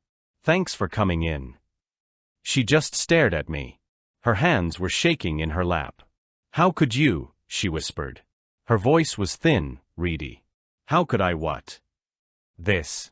All of this. You did this to me. This was a trick." "This was a business transaction," I said, leaning back in my chair. "I bought a company. A company that, it turns out, is in deep trouble. Which brings us to this meeting." I slid a 10-page report across the desk. "This is the Q3 marketing analysis from my team." She didn't look at it. "Dan, please. You can't do this." "Do what? Review my director of marketing's performance?" "I'm afraid I have to. The numbers are, to be blunt, abysmal.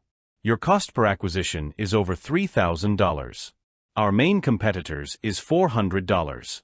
You're spending $4 million to get $500,000 in leads. You're burning money. So I have a simple question: why shouldn't I fire you?" She finally broke. The tears came.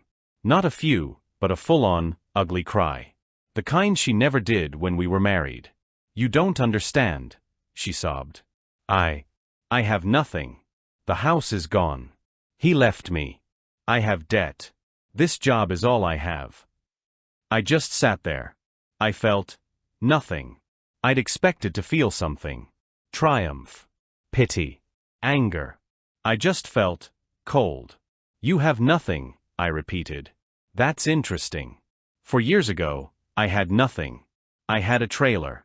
I had $150,000 in debt that you and your shark lawyer stuck me with. I was stocking shelves, Sarah. Did you know that? Stocking soda and cereal at 3 a.m., just so I could eat ramen and pay for the server that held the code that you called my stupid little game."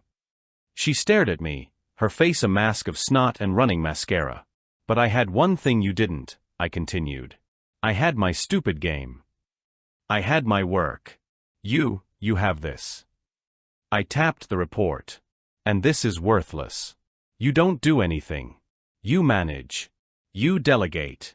You go to lunches. You synergize. You are a relic, Sarah. Just like this company was." She tried to pull herself together. "I'll be better. I can learn the new systems. The digital stuff. Just give me a chance." I looked at her. The woman I had loved. The woman who had destroyed me. And I realized the truth. Firing her was an escape. It was easy. She'd get a severance. She'd be a victim. She could go to her friends and say, "My monster of an ex-husband bought my company just to fire me." But keeping her? Making her work? Making her report to me?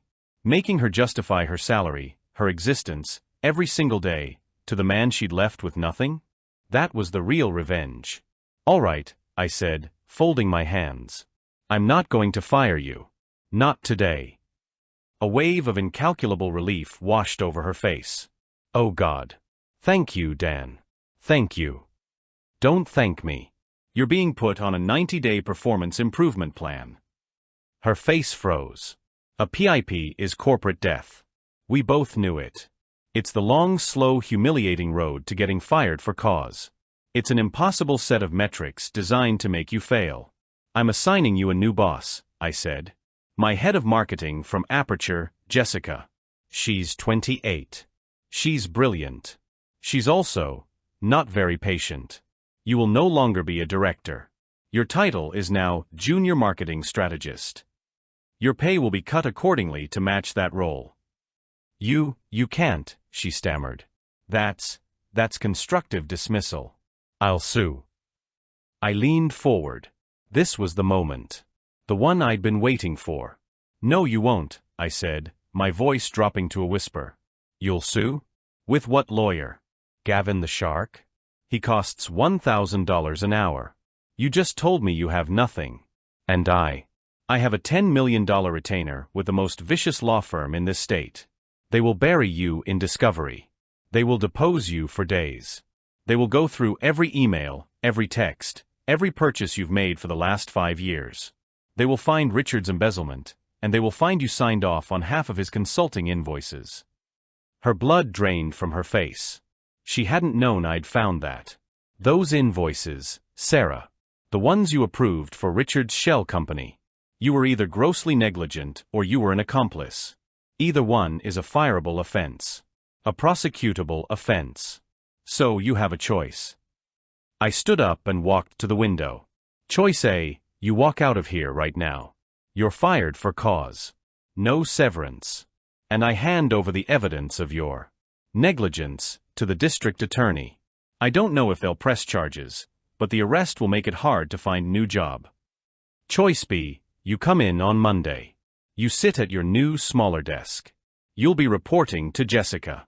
Your first task will be running the analytics on the new ad spend, which is a job we usually give to our interns. You will do it, and you will do it perfectly. You will be on time. You will not complain. You will, for the first time in your life, actually work. I turned back to her. She was a shell. A hollowed-out human. What's it going to be, Sarah? She sat there for a full minute. I could hear the clock on the wall. Tick. Tock. I'll be here on Monday, she whispered. Good. Now get out of my office. You're wasting my time. She practically ran out of the room. That was 6 months ago. She's still here. She comes in every day. She sits in the open plan marketing pit with the 20-somethings. They all know her story. The gossip is legendary. The CEO's ex-wife. They're polite to her, but in that chilly, careful way you treat a weird animal. She does her work. It's mediocre, but it's done. Jessica, her boss, hates her. She has 0 skills, Dan, she tells me. She's dead weight. I know, I tell her. Keep her on the plan. Document everything. I see her, sometimes. In the cafeteria, sitting alone. In the parking garage, walking to a 10-year-old Hyundai. Sometimes we're in the same elevator. She stares at the floor. I check my email. The silence is deafening. Last week, my company, the new, merged Aperture Innovatech, was featured on the cover of a big business magazine. Daniel Vance, the man who reinvented American logistics. There's a giant, 10-foot poster of it in our lobby. She has to walk past my smiling face every single morning. People ask me if this was all worth it. If I'm happy. What I've learned is that happy is the wrong word. The trailer was hell. The grind was hell. This is peace. I built something from nothing. I won. I didn't just get my life back. I built one that is unrecognizable. The revenge isn't the point, not really. The point is the work. The building. The winning. But I will say this. Every 2 weeks, I digitally approve the company's payroll. And every 2 weeks, I see her name, Sarah Curvino, and the small insulting number next to it. I hit approve. And I have to admit, it's a bonus. A very, very big bonus. TLDR, ex-wife took everything in the divorce and left me in a trailer. I rebuilt my tech company, used it to buy the firm she works for, demoted her, and just approved her bi-weekly paycheck. The first thing I did when I found out I was going to be Frank's new landlord was print a copy of his company's lease. The second thing I did was find the email he sent me 2 years ago, the one where he fired me for unapproved time off, when I told him my mom died. I put them side by side on my new very large desk. It's not that I needed a reminder of what he did. It's that I wanted to savor what I was about to do. This isn't a story about quick, fiery revenge. This is a story about a cold, slow 2-year-long administrative process that ended with me holding a man's entire career in my hands. And you're damn right I squeezed. 2 years ago, I was a mid-level marketing analyst at a mid-level tech firm called Innovate Solutions. It wasn't my dream job, but it paid the bills, and the commute was decent. The only, and I mean the only, downside was my direct supervisor, Frank. Frank wasn't a monster. Not at first. He was something much worse. He was a micromanager who'd read one too many leadership books and thought We're a Family was a binding legal contract that meant we owed him our lives. He was the kind of boss who would schedule a 4:45 p.m. meeting on a Friday to touch base about the weekend's deliverables. He was the kind of guy who would time your lunch breaks, not with a stopwatch, but with a passive-aggressive glad you could join us when you got back to your desk at 1:02 p.m. His management style was death by 1,000 paper cuts. He insisted on being CC'd on everything. If I sent an email to the design team about a font change, Frank had to be on it. And he'd reply, all thanks, my name, but let's pivot to the Calibri font. It has a more professional synergy. THX. He would stand over your shoulder, read your screen, and say things like, are you sure that's the best way to word that? I put up with it. We all did. The pay was just good enough to justify the daily erosion of our souls. I was saving up, trying to build a little nest egg. Life was fine. Then my mom got sick. It was cancer. The bad kind. The we can make her comfortable kind. My world tilted on its axis. The fluorescent lights of the office suddenly seemed unbearably bright, the clicking of keyboards sounded like gunshots, and Frank's synergy emails felt like personal insults. My mom lived about 2 hours away. I started using my sick days, my vacation days, any day I could, to drive down, sit with her, hold her hand, and pretend that the spreadsheets I was ignoring weren't piling up. I was transparent with Frank. I sat him down in a glass-walled conference room. Frank, I said, my voice shaky. My mom is in hospice. They don't think she has much time. I'm going to need some flexibility. He steepled his fingers, a move he definitely practiced in the mirror. I understand, my name. Family is very important here at Innovate. We're a family, after all. But we also have a Q4 product launch that's critical. We need all hands on deck. Flexibility is fine, but I need to know you're still 100% committed to the team's goals. She's dying, Frank, I said, a little colder than I intended. And I'm very sorry to hear that, he said, his eyes flicking to the meeting schedule on the wall. Just make sure your reports are in on time, okay? And try to bundle your time off, so it doesn't disrupt the workflow. We can't have you just disappearing at a moment's notice. For the next 2 months, I lived a double life. By day, I was the marketing analyst, smiling on Zoom calls and building pivot tables. By night, I was driving down the dark highway, sitting in a quiet, sterile room watching the strongest person I'd ever known fade away. I'd get to her house at 9 p.m., hold her hand until she fell asleep, and then open my laptop at her kitchen table to get ahead on the next day's work. I was averaging 4 hours of sleep. I looked like hell. Frank noticed. Tough weekend, he'd ask with a smug little smile on Monday morning. You look like you didn't get your deliverables done. They're done, I'd say, setting a printed report on his desk. Great. Great.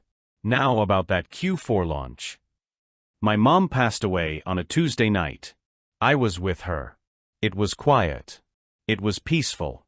It was the most profound and devastating moment of my life. I held her hand until it got cold. I drove home at 4 a.m., my eyes so blurry with tears I could barely see the road. I sat on my couch, numb, as the sun came up. At 7 a.m., I opened my laptop. I had to tell the office. I had to tell Frank. I was a zombie. I couldn't think of what to say. I typed and deleted, typed and deleted. Finally, I just wrote the truth. I sent a 14-word email to Frank. My fingers were shaking.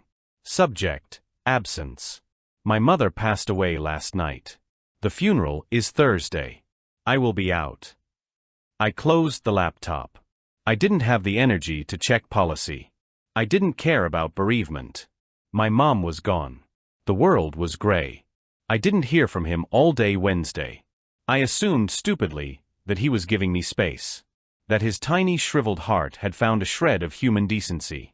I spent the day in a fog, calling relatives, picking out a casket, writing an obituary for a life that was too big to fit into 500 words.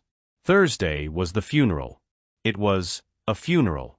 Sad and awful and final. I was a pallbearer.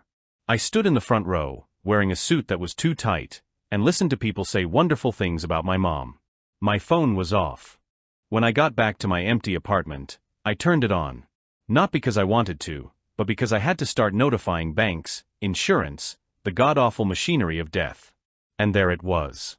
An email from HR. Sent Thursday, 10:30 a.m. Right when I was walking behind her casket. Subject: Employment status. The email was cold. Corporate. It said that due to my name's unapproved absence and failure to report for work on Wednesday and Thursday, I had voluntarily resigned my position under the job abandonment clause in the employee handbook. I stared at it. It didn't make sense. Voluntarily resigned? I scrolled down. There, at the bottom of the chain, was my 14-word email. And Frank's reply, sent Tuesday night, 30 minutes after I'd sent mine. An email that had gone to my other inbox. An email I'd never seen. His reply was also to me, but he had CC'd HR. Hi, my name. I am very sorry for your loss. Per the employee handbook, bereavement leave for an immediate family member is 3 days. As we discussed, the Q4 launch is critical, and we need all hands on deck. You are approved for Wednesday off. We will need you back in the office on Thursday to finalize the campaign brief. We can't afford any delays. Please confirm you have received this. THX, Frank. He had approved me for 1 day.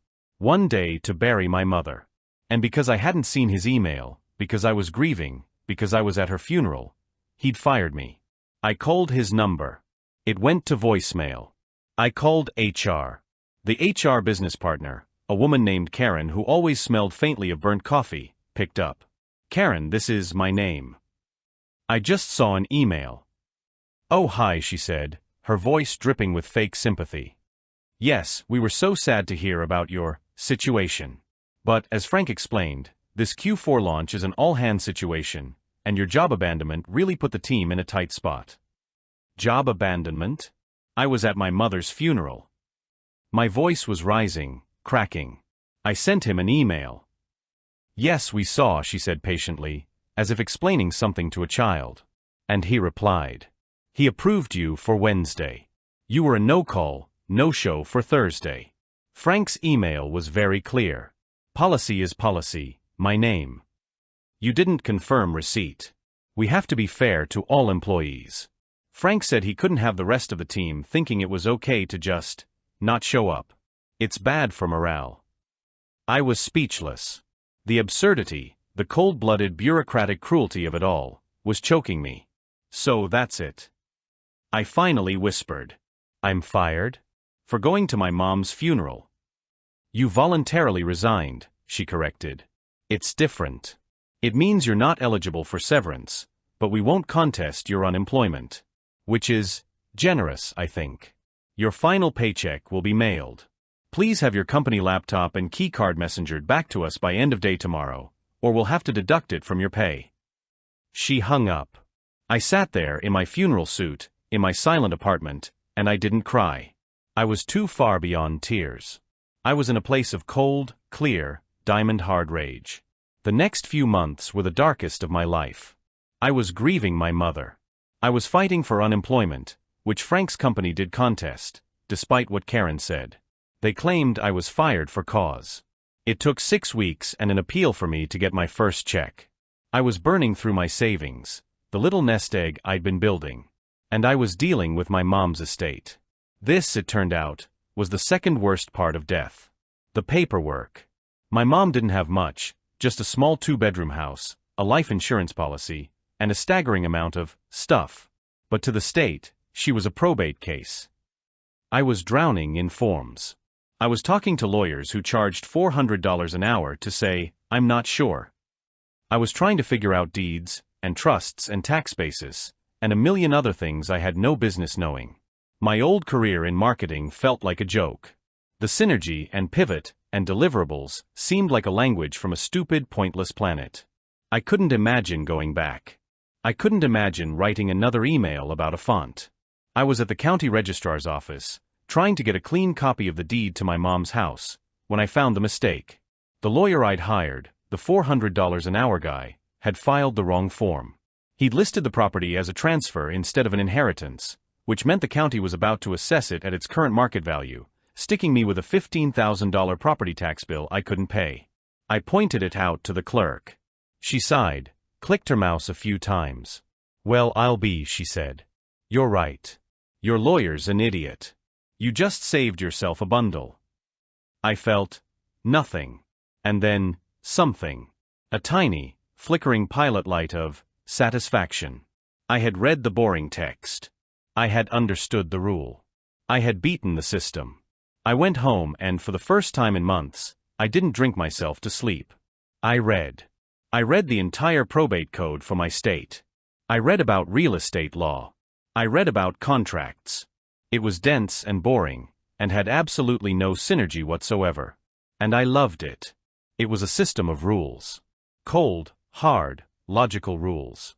Unlike Frank's world, where policy was a weapon to be wielded at whim, this was a world of shall and shall not. It was a world where words mattered. I sold my mom's house myself. I did the paperwork. I handled the closing. The realtor was furious, the lawyer was confused, but I did it. And when it was done, I had a check in my hand.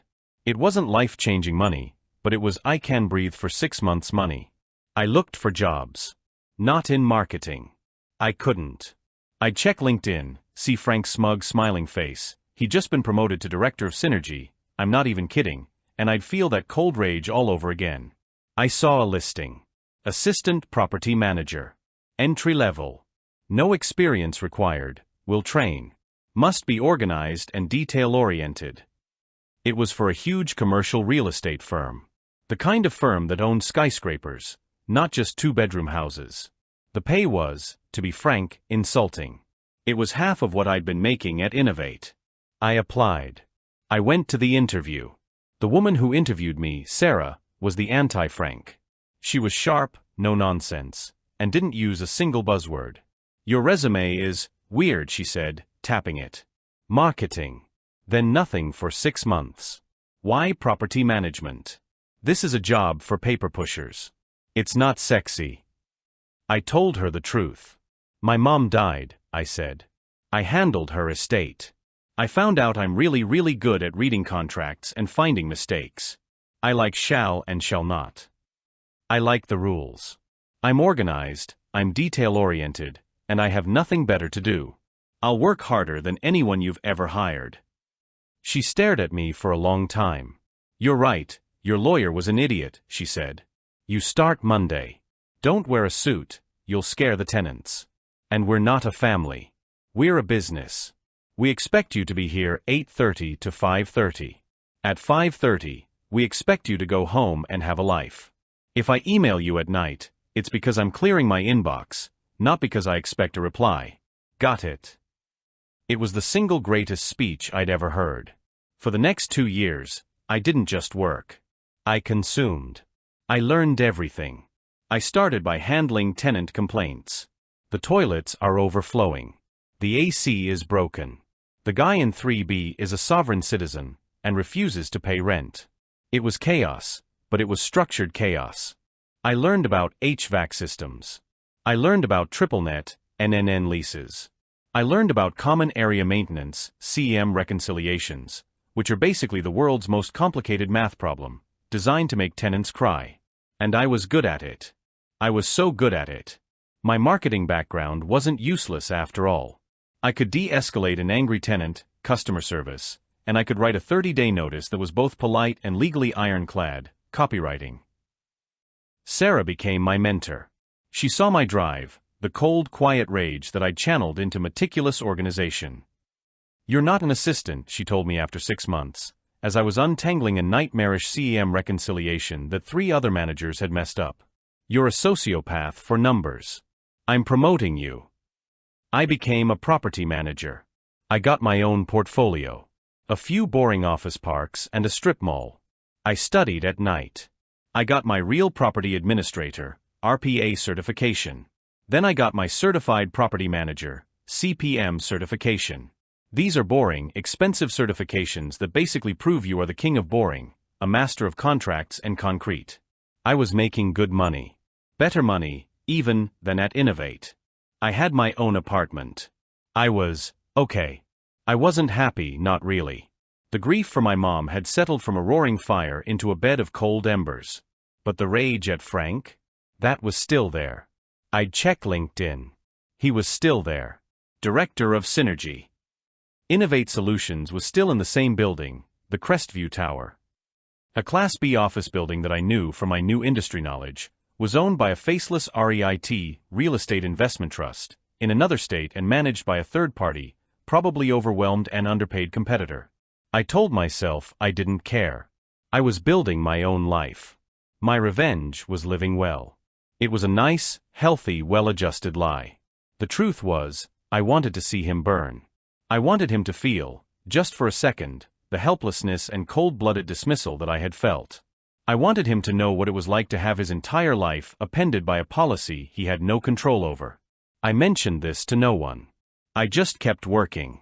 I became Sarah's right-hand man. I was the one she sent in when a building was a problem. When a major tenant was threatening to sue, when a budget was hemorrhaging money. I was the fixer. I was the sociopath for numbers. 1 year and 11 months after I'd been fired, Sarah called me into her office. It was a real office, with a real door. "Close it," she said. She was looking at a spreadsheet. "You know our competitor, Property First. The ones who manage Crestview Tower." I said, my voice carefully neutral. She looked up, surprised. "How did you know they manage Crestview?" "I make it my business to know who all our competitors are, and what properties they hold," I said, which was technically true. "Good. Well, they just lost the contract. The REIT is pursuing other options. And we are one of those options. They're putting the management contract for their entire city portfolio out to bid. It's 6 buildings, including Crestview." My heart, which I'd assumed had turned to stone, started to pound. Slowly. "It's a huge get, if we can land it," she continued. "But the REIT is notorious. They want a full-service firm. They want someone who can come in, clean up the mess Property First left, stabilize the assets, and increase the NOI. Net operating income. See? I speak the language now." "We can do that," I said. "The bid is due Friday," she said. "I need a full analysis of all 6 properties. I need potential budget-saving measures, a capital improvement plan, and a 100-day transition plan. For all 6. Can you do that?" "No," I said. She raised an eyebrow. "But I can do that," I said. "And I can do it by Thursday. But if we get this, Sarah, I want that portfolio. I want Crestview." She smiled. "You're a shark, my name. I love it. You get me this contract, you can have whatever you want. Now get out of here, you're burning daylight." I didn't sleep for 3 days. I dove into the Crestview Tower like it was my life's work. I pulled the public records. I found the tax assessments. I ran comps on all the current leases. I even, and I'm not proud of this, had a friend at a vendor pull the maintenance records for their HVAC system. I discovered what I'd suspected. The building was a mess. Property First had been mailing it in. The cams were a disaster, deferred maintenance was piling up, and tenant turnover was high. And I saw it. Innovate Solutions. Suite 300. 15,000 square feet. Lease expiring in 8 years. It was a 10-year lease. They had just signed it. My heart sank. A lease is a lease. A binding contract. Even if I took over, I couldn't just kick him out. I was his landlord, but he was a paying tenant. My entire fantasy of walking in and saying "you're fired" evaporated. But a shark doesn't stop swimming just because the water gets rough. I looked closer. I couldn't see the lease itself, obviously. That was private. But I could see the type of lease. A standard, 80-page, boilerplate, landlord-friendly commercial lease. The kind my firm used. The kind I knew by heart. I built my proposal. I built a 100-page deck that was so meticulous, so detailed, that it didn't just suggest we could save the REIT money, it proved it. I identified $1.2 million in operational inefficiencies and vendor contract overlaps in the first year alone. My 100-day plan was a work of art. Sarah presented it. They signed with us the next day. The transition would happen in 30 days. I was given the title Senior Portfolio Manager. My pay was bumped 40%. And I was handed the keys to the Crestview Tower. The transition was a nightmare. The outgoing property manager from Property First was, as expected, useless. He handed me a literal box of files, half of them mislabeled, and a ring of keys with no legend. "Good luck," he sneered. "That building's a nightmare. The tenants are awful." "I'll manage," I said, taking the box. I spent the first week just doing a lease abstract for every single tenant. That's where you take the 80-page legalese-filled lease and boil it down to a one-page summary. Rent, square footage, expiration date, insurance requirements, options, and defaults. I saved Innovate Solutions for last. I went to the file cabinet. I pulled the thick manila folder. Innovate Solutions. Suite 300. I opened it. And there it was. The lease. Signed in Frank's arrogant, loopy signature. I took it back to my new office. An office in the Crestview Tower. On the top floor. Far away from Suite 300. I poured a cup of coffee. I put on my glasses. And I began to read. It was exactly what I thought. A standard NNN lease. Tenants pay their pro rata share of everything. The landlord is basically just responsible for the roof, the walls, and the parking lot. The tenant is responsible for everything inside their demised premises. I read. And I read. I read the use clause. Tenant shall use the premises for general office use, and no other purpose. I read the alterations clause. Tenant shall not make or permit to be made any alterations, additions, or improvements, without the prior written consent of landlord, which may be withheld at landlord's sole discretion. I read the default clause. This was the good part. Tenant shall be in default if tenant breaches any non-monetary covenant, and fails to cure said breach within 10 days of written notice from landlord. And then the kicker. In the event of a default, landlord shall have, in addition to any other remedies, the right to terminate this lease and re-enter the premises, and tenant shall be liable for all damages, including the cost of reletting the premises. A 10-day cure. For any breach. Oh, this was good. This was very good. Frank, being a director of Synergy, ran a lean office. This I knew. He was cheap. He was arrogant. He thought rules were for other people. A man like that always cuts corners. He had to have. The next day, I scheduled my new management welcome tour with all the tenants. A chance to meet and greet. To see their space. To build synergy. I saved Innovate for last. I emailed the office manager. "Hi, I'm my name, the new senior portfolio manager for the building. I'd love to stop by, introduce myself, and walk the space with you or Mr. Frank's last name, to get a handle on any outstanding issues." The office manager, a new girl, probably terrified of Frank, emailed back instantly. "Mr. Frank's last name is very busy, but I can walk with you. 3 p.m. At 3 p.m., I knocked. The new girl, Trish, opened the door. The Innovate office looked the same. Gray cubicles. Bad carpet. A depressing live, laugh, love knockoff on the wall. Trish was nervous. "So, you're the new manager? The last guy was not great." "So I've heard," I said, smiling. My customer service smile. "I'm just here to make sure everything is running smoothly. Mind if I look around?" Sure." I walked the space. I had the floor plan memorized. I walked past the conference rooms. I walked past the bullpen. And then I saw it. "This is new," I said, pointing to a wall. "Oh, that." Trish said. "Yeah, Frank had that put in last year. Our server costs were going through the roof, so he decided to build our own in-house server room. Saved us a ton of money." It was a new wall. Drywall.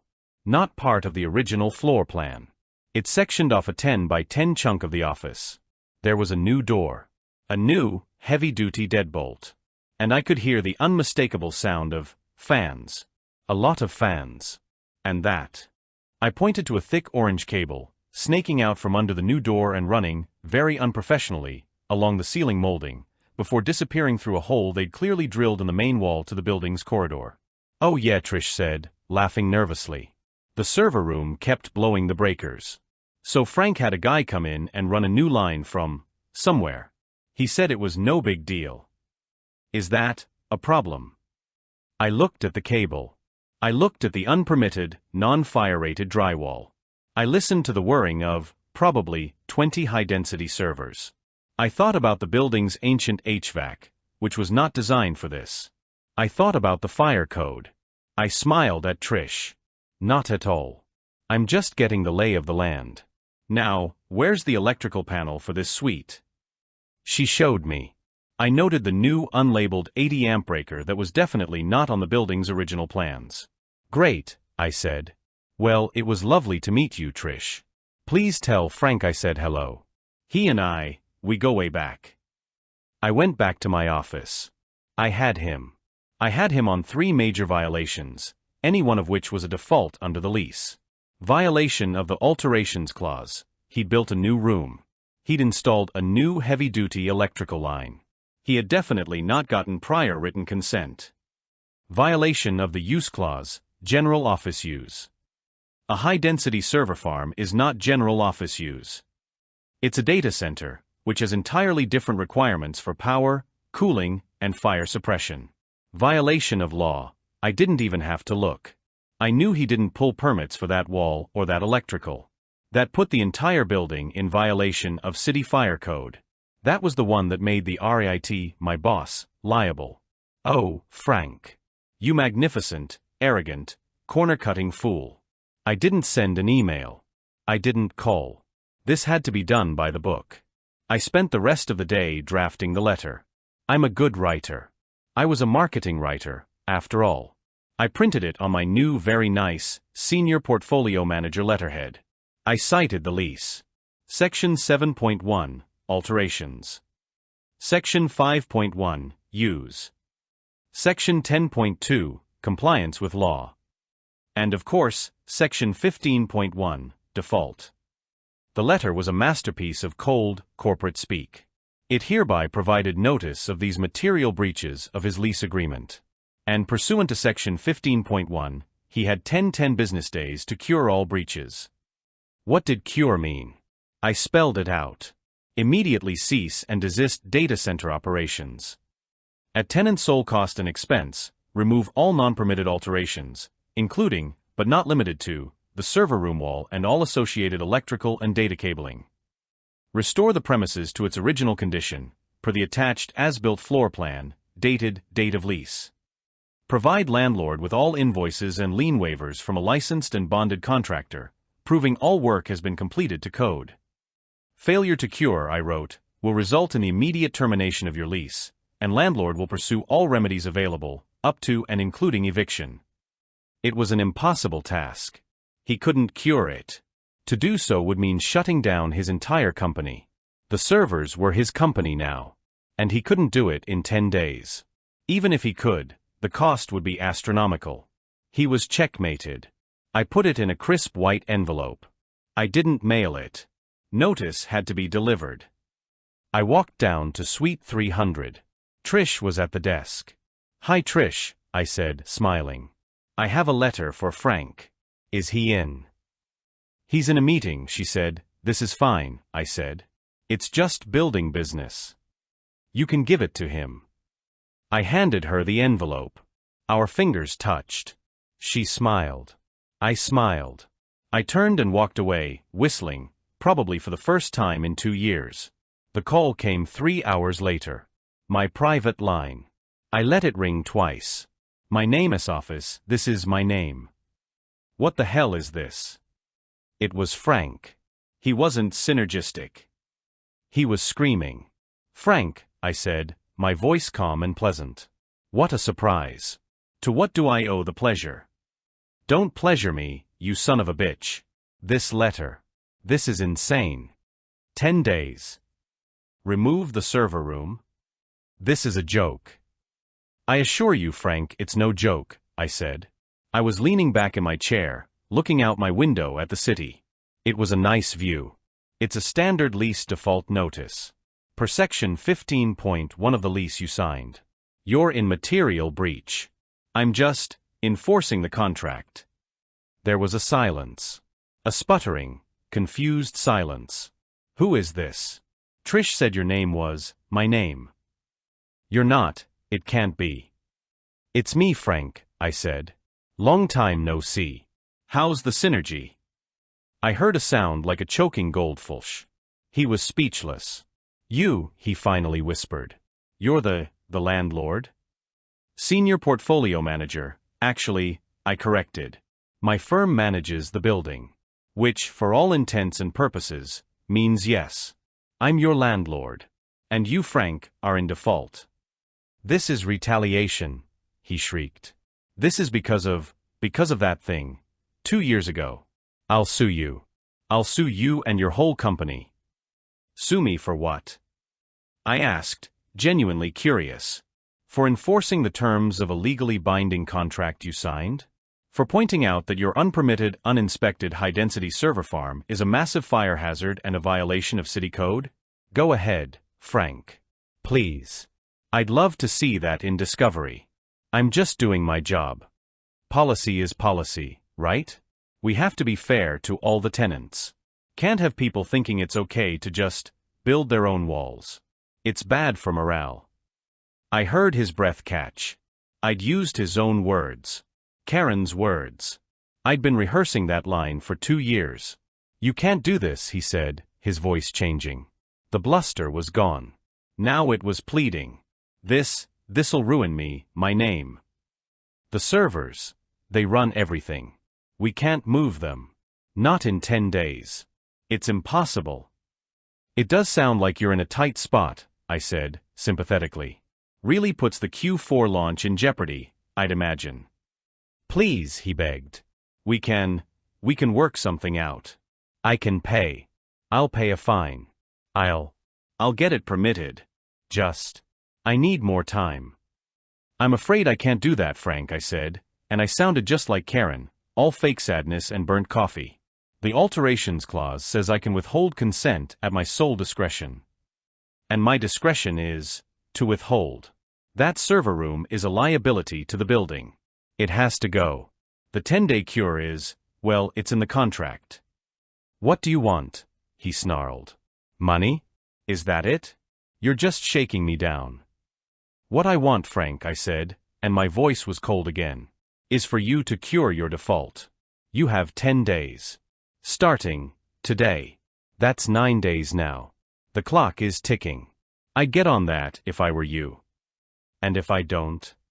Then on day 11, I will be changing the locks, and I will be filing for an eviction, and I will be sending you a bill for the cost to demo that room and relet the space. And trust me, I added, finding a new tenant in this market? It's going to be very expensive for you. I hung up. He didn't make the 10-day deadline. Of course he didn't. On day 11, I had our building engineer change the locks on Suite 300 at 8 a.m. At 8:30 a.m., Frank and his entire family were standing in the lobby, locked out. He was on his phone, screaming at his lawyer. I walked past him on my way to get coffee. Morning, Frank, I said. Looks like you're having a tough day. Let me know if you need anything. He just stared at me, his face purple. The aftermath was administrative. His lawyer sent my lawyer, Sarah's lawyer, the company's lawyer, a very angry letter. Our lawyer sent back a very calm letter with photographs of the violations and a copy of the lease, with the relevant sections highlighted. Frank's lawyer called back. They wanted to negotiate a surrender. I said no. They were in default. I had terminated. They were now a holdover tenant, and under the lease, they owed me 200% of their daily rent for every day they were in the space. Of course, they weren't in the space. Their stuff was. We went to court. It was an unlawful detainer hearing. It took 15 minutes. The judge looked at the lease, looked at my evidence, and looked at Frank. He granted the eviction. We had to hire a crew to move all of Innovate's stuff. The cubicles, the Synergy posters, the dyeing plants. We put it all in storage, as required by law. And of course, we had to make safe the server room. That meant cutting the power, bringing in our own demo crew, and tearing down the unpermitted wall. I supervised, of course. The total cost for the demo, the moving, the storage, the reletting costs, and the 200% holdover rent, came to $148,312.42. I sent the bill to Frank. Innovate Solutions was dead. Without its servers, it was nothing. Without an office, it was nothing. It folded 3 weeks later. Frank. I don't know what happened to Frank. I saw on LinkedIn his Director of Synergy role ended. He's apparently consulting now, which is what failed executives say. I don't care. Sarah called me into her office after it was all done. The space was released to a very nice dental practice, a real general office tenant, 2 months later. That was ruthless, my name, she said. She wasn't angry. She was impressed. You took a blowtorch to that tenant. You never told me you knew him. We go way back, I said. Well, your ruthlessness just upped the NOI on Crestview by 12%. The RIT is ecstatic. They're giving us the rest of their city portfolio.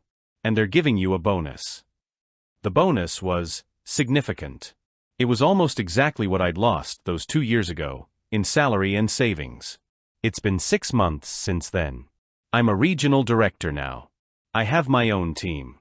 I just bought a condo. I don't think about Frank much. I don't think about Innovate. But sometimes, when I'm working late, I'll pull out that 14-word email. My mother passed away last night. The funeral is Thursday. I will be out. And I'll think about the cold, hard, logical beauty of a well-written contract. He fired me for burying my mother. So I used the rules, the policy he loved so much, to bury his company. And I have to tell you, Reddit, it's the first time in 2 years I've felt a sense of synergy. My ex took everything in the divorce, including my dog, so I got the one thing she couldn't replace. The gavel hitting the block wasn't a bang. It was a thud. A dull, final sound, like a shovelful of wet dirt hitting a coffin. All assets associated with the C&J Designs trademark, including all workshop tools, client lists, and the property at 45 Pine Street, are awarded to the petitioner, Ms. Davies. All liquid assets in joint accounts, awarded to the petitioner. I was numb. My lawyer, Dave, a man who looked like a melted candle, was shuffling his papers. He'd been steamrolled, and he knew it. My ex-wife, Chloe, was sitting perfectly still, her back ramrod straight. Her lawyer, a woman so sharp she could have cut glass just by looking at it, gave her a small, satisfied pat on the arm. Finally, Judge Harrison mumbled, looking at the clock, regarding the golden retriever, Barnaby. As the petitioner provided vet receipts and registration papers in her name, the court awards. My head snapped up. I couldn't breathe. I looked at Chloe. She turned, just slightly, and gave me the smallest, coldest smile I have ever seen. It didn't touch her eyes. It just said, "Gotcha." Full custody and ownership to Ms. Davies. This court is adjourned. That was it. I had walked into that courtroom a married man who owned a house, a thriving business, and a dog I loved more than anything on this planet. I walked out with a duffel bag of clothes, my truck, which she tried to get but it was in my name pre-marriage, and a $50,000 legal bill that Dave had somehow managed to get assigned to me. She took everything. The house I had put the down payment on. The business I had built with my bare hands. The friends, who all quietly sided with the person who got the house and the wine cabinet. And she took my dog. That was the part that broke me. Not the money, not the house. She took Barnaby, my 4-year-old goofy, loving, perpetually shedding best friend, just because she knew it would destroy me. The first night, I slept on my friend Mark's couch. It was a lumpy floral print monstrosity that smelled faintly of stale beer and regret. I lay there in the dark, listening to his roommate play Call of Duty in the next room, and I just stared at the ceiling. Every time I closed my eyes, I saw Barnaby's face. The way he'd whine and tap his paws on the floor when he needed to go out. The way he'd rest his head on my knee while I was sketching designs. He was the one constant good thing in my life for the past 4 years, and she had taken him. Just like that. This wasn't a we grew apart divorce. This was a corporate takeover. A hostile, meticulously planned extraction. Chloe and I had built C&J Designs from nothing. Or rather, I had built the furniture, and she had built the brand. I was the craftsman, the guy covered in sawdust, the one who could spend 100 hours on a single dovetail joint until it was perfect. She was the face. The one in the designer blazer who went to networking lunches, charmed the clients, and handled the Instagram account. I learned in Discovery just how long she'd been planning it. For the last 2 years, every business decision she'd made was to set this up. Honey, let's move the business account to this new bank. My friend works there. Let's re-register the trademark, just in my name, it's simpler for tax. Let's update your employment contract, it's just a formality for the new insurance. I was an idiot. A trusting, sawdust-for-brains idiot. I'd signed it all. I'd signed a non-compete that locked me out of all artisanal furniture design and manufacture, within a 100-mile radius for 3 years. I'd signed a document that made me the founder, a salaried employee of the company she now wholly owned. And I'd let her pay the vet bills with her new, separate credit card, putting Barnaby's registration simply in her name to keep the paperwork tidy. She didn't just divorce me. She liquidated me. The first few weeks were a blur. I'd wake up on the couch, my back screaming. Mark would leave a cup of coffee for me before he left for work. He was a saint. He never asked for rent, just beer money when you can. I'd spend my days applying for jobs. But the non-compete was a killer. I couldn't even get a job in a high school woodshop. I was too qualified, and too legally toxic. I took a job at a hardware store, stocking shelves on the night shift. It was humiliating. And the whole time, she was thriving. Or at least, her Instagram was. I know I shouldn't have looked. Mark told me not to. Block her, a man. It's poison. But I couldn't. It was the only way I could see my dog. She was posting daily. Chloe, sipping champagne in my kitchen, which she just had repainted a sterile, soulless gray. Chloe, posing with a new client in my workshop. And the worst, Chloe on a hike with Barnaby. He was wearing a new, stupid, plaid bow tie. He looked happy. That was the part that felt like swallowing glass. He looked happy. She's torturing you, James, Mark said, walking in as I was staring at a photo of Barnaby on my side of the bed. She knows you're looking. This is part of the win for her. He was right. Chloe was all about the win. She was one of those people who didn't just need to succeed, she needed everyone else to fail. Our entire marriage, I see now, was a competition I didn't know I was in. I was stocking shelves one night, my hands raw from the cardboard boxes, my brain numb from the fluorescent lights. I was 37 years old. I was broke. I was sleeping on a couch. And the love of my life, my dog, was being used as a prop by the woman who had surgically removed me from my own life. Rage is a funny thing. It's a lot like grief. It hollows you out. But that night, something else settled in. It was cold. It was quiet. It was the absolute diamond-hard realization that I would not let this be the end of my story. She took the brand. She took the clients. She took the tools. She took the dog. But there was one thing she couldn't take. One thing she didn't even know existed. The C&J finish. It was our signature. Our biggest selling point. It was a custom hand-rubbed oil and wax finish I had spent years developing. It was non-toxic, food-safe, and gave the wood a deep, silky luster that felt like warm butter and looked like captured light. It was the reason our tables sold for $20,000 instead of $2,000. Chloe had trademarked the name, of course. She called it the Silkwood finish. She'd written the marketing copy about it. But she had no idea what was in it. She thought I just bought it from some supplier. She had no concept of the process. The mixing, the steeping, the specific order of application, the 12-hour cure times between layers. The secret ingredient was a specific refined beeswax I got from a monastery in upstate New York and a touch of carnauba wax I infused with a specific unscented oil. The formula was in my head. The process was in my hands. She had the brand, but she couldn't deliver the product. I felt the first real spark of life I'd felt in months. It wasn't just a spark, it was a pilot light. I went to Mark. I need a favor. I need a space. A garage, a storage unit, anywhere I can make some dust. And I need to borrow $500. He looked at me, looked at the dead-eyed hardware store version of his friend, and saw something new. He nodded. I know a guy. He's got a storage complex in the next town over. It's outside your 100-mile non-compete zone. Just barely. But it's a start.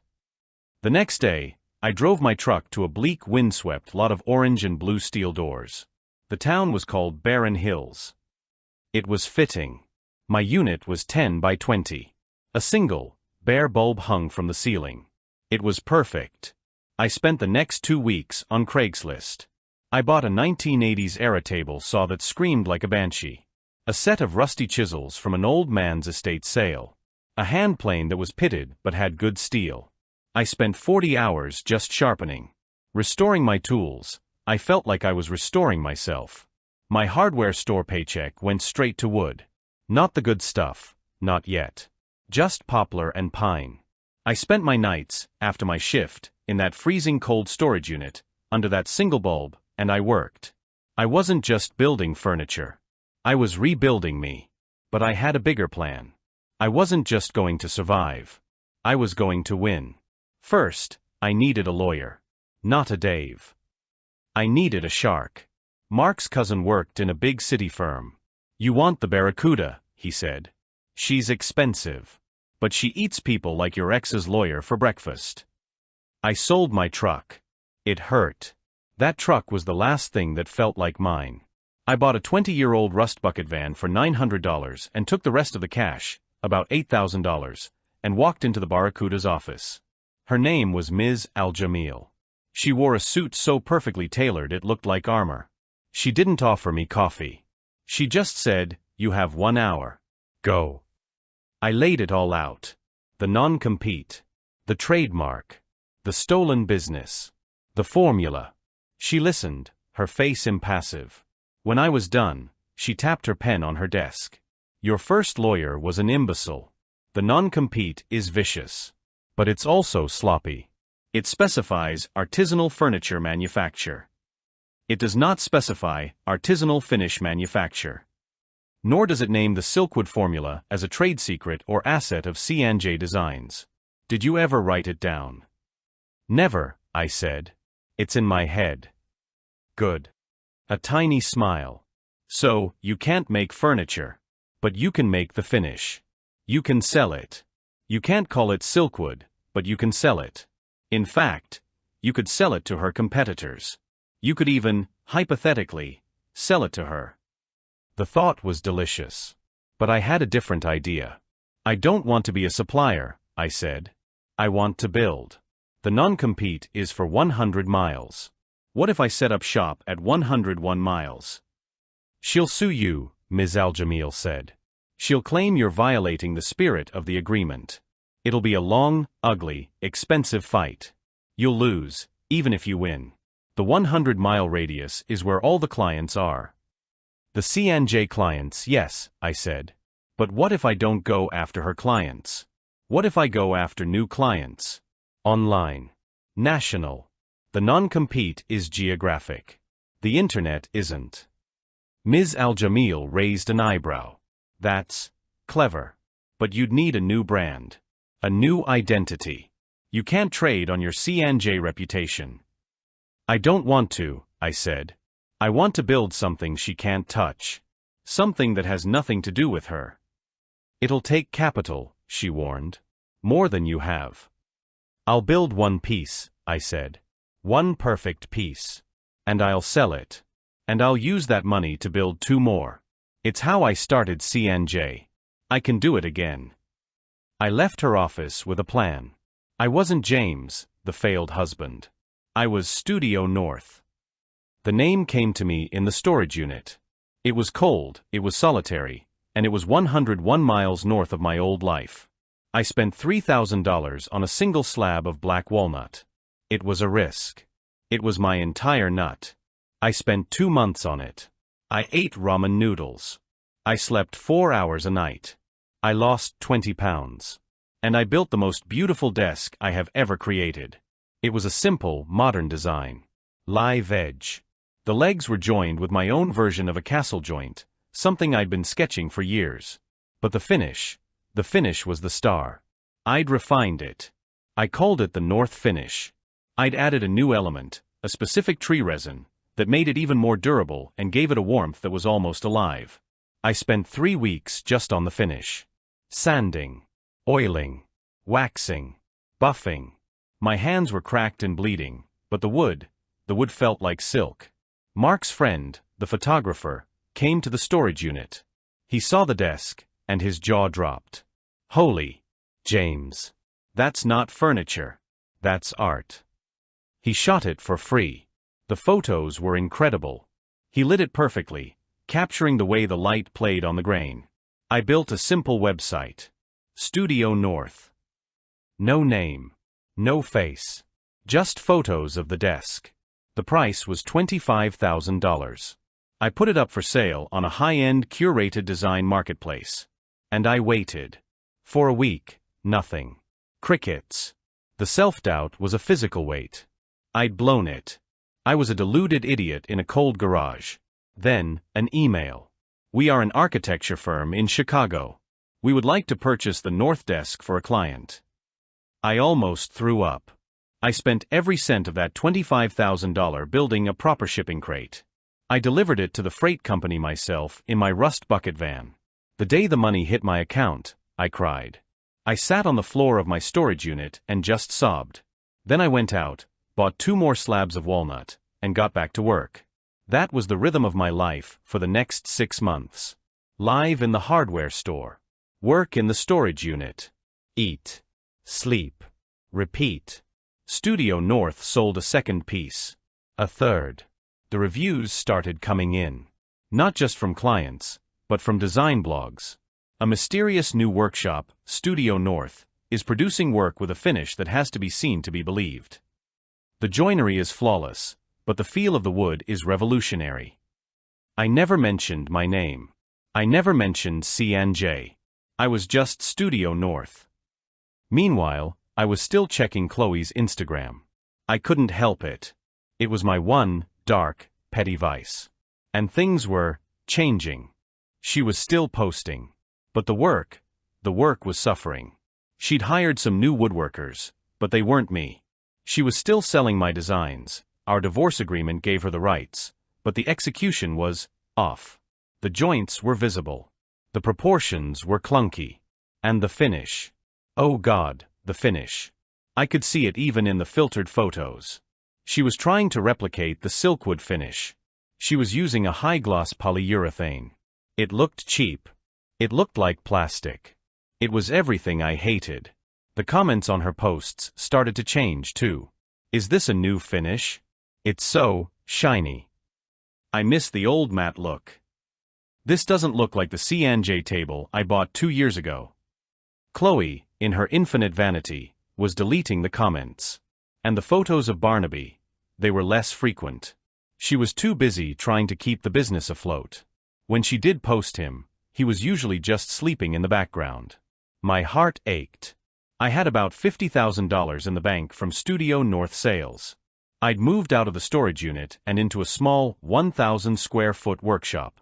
Still 101 miles away. I'd bought a new, modern table saw. I was still sleeping on Mark's couch, but now I was paying him rent. Life was getting better. Then I got a call from Sal. Sal was my old wood supplier. He was a crusty old guy who loved the craft more than he loved money. He'd been cool to me after the divorce, but not hostile. James? His voice was gruff. Hey Sal. It's been a while. Yeah. Listen. I'm not one to gossip. But what's going on at your old shop is a goddamn tragedy. My heart hammered. What do you mean? She's lost it, kid. Your ex. She's in breach of contract with the Harrison Hotel Group. I froze. The Harrison Hotel. It was our biggest client. A chain of ultra-luxury boutique hotels. The CEO, a guy named Michael Harrison, was a tough, old-school billionaire who loved my work. We'd been halfway through a 50-piece order for their new flagship in Miami when the divorce hit. She tried to deliver the first 10 pieces, Sal said. Harrison sent them right back. Said the quality was garbage. Said the finish was tacky and smelled like a chemical plant. He's furious. He's threatening to sue her back to the Stone Age. I thanked Sal for the info and hung up. My hands were shaking. This was it. Chloe had the client list. But she couldn't replace me. I had the one thing she couldn't replace, the trust of the people who knew the difference. I didn't call Harrison. That would be too eager, too petty. I just went to my workshop. I took a piece of scrap Claro walnut. And I spent 2 days finishing it. One half, I finished with my old Silkwood formula. The other half, I finished with my new North formula. I labeled them A and B.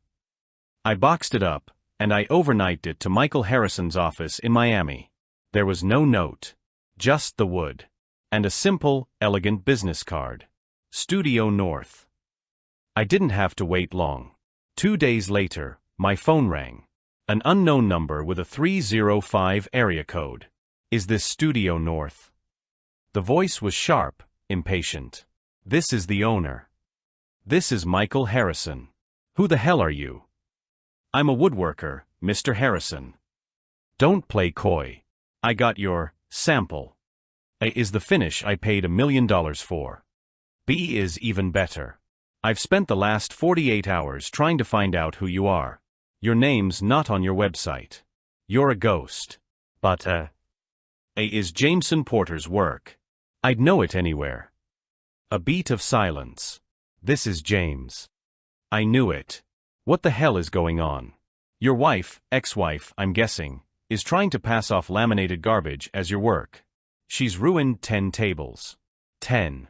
And she's threatening me with a contract. Mr. Harrison, I said, my voice calm, I'm not CNJ Designs. I'm Studio North. My non-compete prevents me from operating within 100 miles of my old shop. It does not prevent me from fulfilling an order for a hotel in Florida. Another pause. I could almost hear him smiling. Son, he said, I don't care if you're on the moon. My hotel opens in 4 months. I have 40 more tables, 80 credenzas, and a 20-foot bar that need to be built.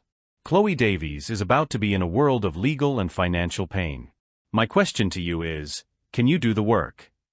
Yes, sir, I said. I can. But it won't be CNJ's work. It'll be Studio North's. And it won't be the Silkwood finish. It'll be the North finish. It's better. And it's mine. Good, he said. That's what I wanted to hear.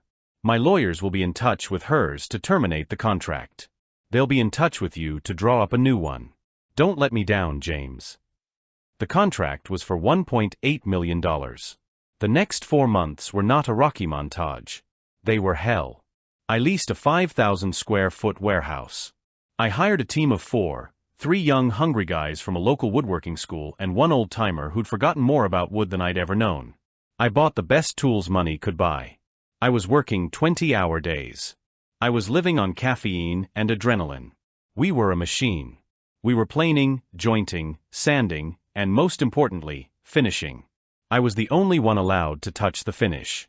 I mixed it in a locked room. I applied every coat myself. While I was doing this, the lawsuit between Harrison and Chloe was exploding. He was suing her for breach of contract, for damages, for fraud. She, in turn, was trying to countersue him, and she filed a motion against me for tortious interference and violating my non-compete. My shark, Ms. Al-Jamil, was ready. We met in a deposition. It was the first time I'd seen Chloe in almost a year. She looked thin and hard. The warm, charming woman I'd married was gone. This person was all sharp edges and Chanel. She sat across from me at a 20-foot mahogany table, a table with a very, very bad finish, I noted. Her lawyer, Ms. Vance, was grilling me. Mr. Porter, isn't it true you contacted Mr. Harrison, a client of CNJ Designs, with the intent to steal his business? No, that's not true. Then how do you explain that mere weeks after CNJ's contract was terminated, you received an identical one? I sent Mr. Harrison a sample of my new company's work. As a portfolio piece. He contacted me. A sample of the Silkwood finish, wasn't it? A proprietary trade secret of CNJ Designs. No, ma'am, I said calmly. It was a sample of the North finish. A formula I developed after my employment with CNJ was terminated. It is the proprietary property of my company, Studio North. It's the same finish. Chloe suddenly yelled, her voice cracking. He's lying. He stole it from my company. Ms. Al-Jamil leaned forward. Ms. Davies, are you claiming the Silkwood finish formula is a trade secret of your company? Yes. It's our most valuable asset. Interesting, Ms. Al-Jamil said, pulling out a file. Because in the divorce proceedings, you argued that Mr. Porter was merely a salaried craftsman, and that all intellectual property and branding were developed by you. So please tell the court, what is the formula for the Silkwood finish? What are the ingredients? What is the process? You developed it, after all. Chloe's face went white. Vance was shuffling papers, trying to object. Chloe's face went white. Vance was shuffling papers, trying to object. Chloe looked at her lawyer, then at me. Her mouth opened, then closed. It's a mix, she stammered. Of oils. And waxes. Which oils, Ms. Davies? Ms. Al-Jamil pressed. Linseed. Tongue? Teak? Is there beeswax? Carnauba? What are the ratios? What are the curing times? Chloe just stared. She had no idea. She had never, not once, asked. She just sold the sizzle, and she'd thrown away the steak. You can't prove it's the same, Chloe said, her voice small. I don't have to, Ms. Al-Jamil said, closing her file. You've just admitted on the record that you have no idea what your own company's most valuable asset even is. But my client does. Because it was never yours. We're done here. Chloe's case against me was dismissed. Harrison's case against her was not. We delivered the Harrison Hotel project on time. Every piece. I flew to Miami to oversee the installation. When Michael Harrison walked into the completed penthouse bar, the 20-foot, solid walnut, north-finished masterpiece, he just ran his hand along the surface. He didn't say anything for a full minute. Then he turned to me. I'm starting a new project in Kyoto next year. I'll be in touch. Studio North exploded. The Architectural Digest feature on the hotel mentioned us by name.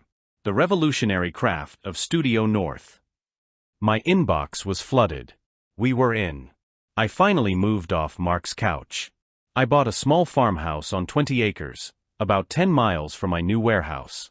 It was quiet. It had a big fireplace. And a lot of land. And C&J Designs? Harrison's lawsuit, combined with the loss of her biggest client, was a death blow. She couldn't deliver the quality, and the word got out. The brand was toxic. She was a one-hit wonder who'd lost the hit. To pay the legal fees and the penalties to Harrison, she had to sell the business. But there was nothing to sell. The brand was worthless, and the workshop tools were repossessed. Then she had to sell the house. My house. I saw the listing online. She'd let the garden go. The big oak tree in the back was dying. I didn't feel happy. I didn't feel victorious. I just felt tired and sad. I thought seeing her lose it all would feel like a triumph. It just felt empty. The revenge was hollow. Because none of it was what I really wanted. I still didn't have my dog. I had respected the court order. I never contacted her about him. I never tried to see him. I just mourned him. I'd started volunteering at a local animal shelter on Sundays, just to be around dogs. It helped. A little. About a month after the house sold, I was at the shelter, cleaning out kennels. The shelter manager, a woman named Maria, called me into her office. James, she said, looking at her computer screen. This is going to be weird. A dog was just surrendered. From a transfer center in your old hometown. Okay. I said, not understanding. The owner who surrendered him. Her name was Chloe Davies. My blood turned to ice. What? She moved into a condo, a no-pets building, Maria said, her voice gentle. She surrendered him 2 weeks ago. He's been in the city kennel system, got bounced around. He just got transferred here this morning because we're a breed-specific rescue. Where is he? I couldn't feel my legs. He's in intake. He's in rough shape, James. He's matted, very underweight, and he's got a nasty kennel cough. She led me back. In the last kennel, there was a pile of dirty, matted, reddish-gold fur. He was asleep or just shut down. He was so thin. His bones stuck out. All that shiny Instagram life, and she'd been starving him. Or just forgetting him. My rage, the rage I thought I'd processed, came back so hot it choked me. "Can I?" I whispered, my voice thick. "Go ahead." I knelt by the kennel door and fumbled with the latch. I opened it and sat on the concrete floor. "Hey, buddy," I whispered. The dog didn't move. "Hey, Barnes," I said, a little louder. "Come on, sleepyhead." His head lifted. Just an inch. His ears twitched. I said the one word I'd said to him every single morning for 4 years. The word for our morning walk. "Come on, Barnes. Business." His head shot up. He looked at me. He stumbled to his feet. He took one wobbly step. Then another. He sniffed my hand. And then, he exploded. He was whining, he was crying, he was licking my face, my ears, my neck. He was trying to climb into my lap, all 60 pounds of him. He was frantic, like he couldn't believe I was real. I just wrapped my arms around him and held on, my face buried in his dirty matted fur, and I was sobbing. Uncontrollably. "I got you," I choked out. "I got you. I'm never letting you go. I got you." He was mine. She had given him up. The paperwork was signed. He was a shelter dog. I adopted him on the spot. I took him straight from the shelter to the best vet in the state. He was 20 pounds underweight. He had fleas. He had an ear infection. But he was alive. And he was mine. That was 6 months ago. My workshop is thriving. We just signed the Kyoto contract. I have 10 employees, all of whom get full benefits and a share of the profits. I'm not just a craftsman anymore, I'm a boss. And I'm trying to be a good one. I saw Chloe, one last time. It was at a design trade show in New York. I was there with a huge Studio North booth, right in the center. I was giving a talk on modern sustainable finishes. She was working a booth for a cheap laminate countertop company. Handing out flyers. She was wearing a cheap blazer that didn't fit. She looked tired. Old. Our eyes met across the convention floor. She knew who I was. She saw my success. She saw the crowd around my booth. I saw her failure. I didn't smile. I didn't gloat. I just nodded. Once. She just turned around and went back to stacking her flyers. I took everything she thought she had taken from me, my reputation, my future, my financial security, and I built it better. I built it in a way she couldn't touch, in a way she couldn't even understand. I got my life back. But that wasn't the one thing. The one thing is sleeping at my feet right now, on a pile of walnut shavings next to my workbench. His name is Barnaby. He's gained 22 pounds. His coat is shiny. He's got a little gray around his muzzle, but his tail never stops thumping. Chloe took the house, the money, and the business. She took the brand, the clients, and the tools. She thought she'd won. But she couldn't replace my talent. And she couldn't replace my bond with my dog. In the end, she lost everything. And I got the one thing that ever really mattered. TLDR, ex-wife shark lawyer helped her steal my house, my life savings, and my entire woodworking business in the divorce. As a final spiteful FU, she also took my dog. She thought she'd left me with nothing. But she forgot that she couldn't take my actual talent, a secret, unique wood finishing formula that was in my head, not on paper.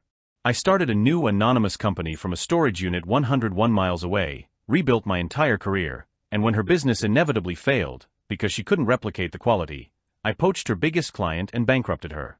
The win was hollow, until she was forced to sell the house, move into a no-pets condo, and had to surrender my dog to a shelter. I adopted him. I now have a bigger business, a new life, and my best friend is sleeping at my feet.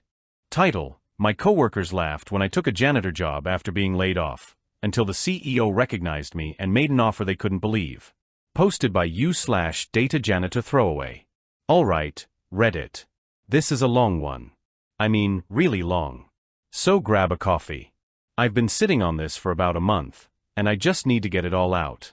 My hands are literally shaking a little just thinking about it. I have to change all the names and company specifics, but the guts of the story are 100% true. The hook? The part that makes you want to read? It's the sound of laughter. Specifically, the high-pitched, braying laugh of a guy I used to work with. Let's call him Chad. "Mark? Holy shit, Mark, is that you?" I was on my knees, halfway through scrubbing a particularly stubborn scuff mark off the marble floor of a skyscraper lobby. I looked up. There he was. Chad, in his $1,000 suit, flanked by Sarah and two other former colleagues from Innovate Solutions. "Dude," he snorted, not even trying to hide it. "Is that a janitor's uniform? Oh my god. That's just wow." Sarah, who I once considered a friend, just covered her mouth, her eyes wide with a mix of pity and, yes, amusement. The other two were just openly snickering. My face burned. I was holding a wet rag, wearing steel-toed boots and a gray work shirt with a building services patch on the chest. And in that moment, I had never felt smaller. But I'm getting ahead of myself. To understand why that moment felt like a punch to the solar plexus, you have to know what came before. 2 months earlier, I wasn't on my knees in a lobby. I was on the 14th floor of the Innovate building, in a standing desk setup with 3 monitors. I was Mark, last name, senior data analyst, with a master's degree in applied statistics and a salary that comfortably supported my wife, Anna, and our 6-year-old daughter, Lily. I was good at my job. I mean, really good. I didn't just wrangle data. I made it sing. I found the bottlenecks, the inefficiencies, the hidden patterns that saved the company millions. I wasn't a social superstar like Chad, who schmoozed his way through every meeting, but my work spoke for itself. Or so I thought. The day it happened was a Tuesday. It was gray and drizzling, one of those non-committal days where the sky just feels tired. I was deep in a query for a new logistics platform, trying to figure out why our projections were off by 12%. I had just found the anomaly, a data entry mismatch from the APAC servers, when the calendar notification popped up. Mandatory Synergy meeting, 11 a.m., conference room 4B. I rolled my eyes. Synergy was corporate code for someone is about to lose their job. I walked into 4B. There was no one else there. Just Brenda, the head of HR, and my boss Dave, who was staring intently at his shoes. "Ah, Mark. Come in." "Close the door," Brenda said, smiling a smile that didn't touch her eyes. My stomach turned to ice. This wasn't a Synergy meeting. This was the meeting. "Mark," Dave started, still refusing to look at me. "As you know, the company is going through a significant restructuring. We're realigning our core competencies to maximize shareholder value," Brenda cut in, her voice a smooth, practiced monotone. "Unfortunately, as part of this strategic pivot, your position has been eliminated." I just stared. My position? But I'm handling the APAC logistics query. I'm the only one who. "Yes, well," Dave mumbled, "Chad and his team will be absorbing your responsibilities." Chad. Of course. Chad, who couldn't write a SQL query to save his life, but knew how to golf with the VPs. "We appreciate your contributions, Mark," Brenda said, pushing a thick manila envelope across the table.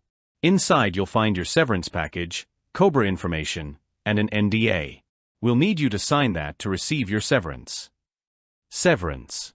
NDA. Absorbing. The words felt like they were coming from underwater. I had been at Innovate for 8 years. I helped build the data department from scratch. "So that's it?" I asked. My voice sounded thin.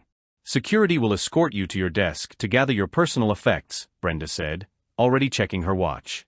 "We do ask that you be quick. It's cleaner this way." Cleaner.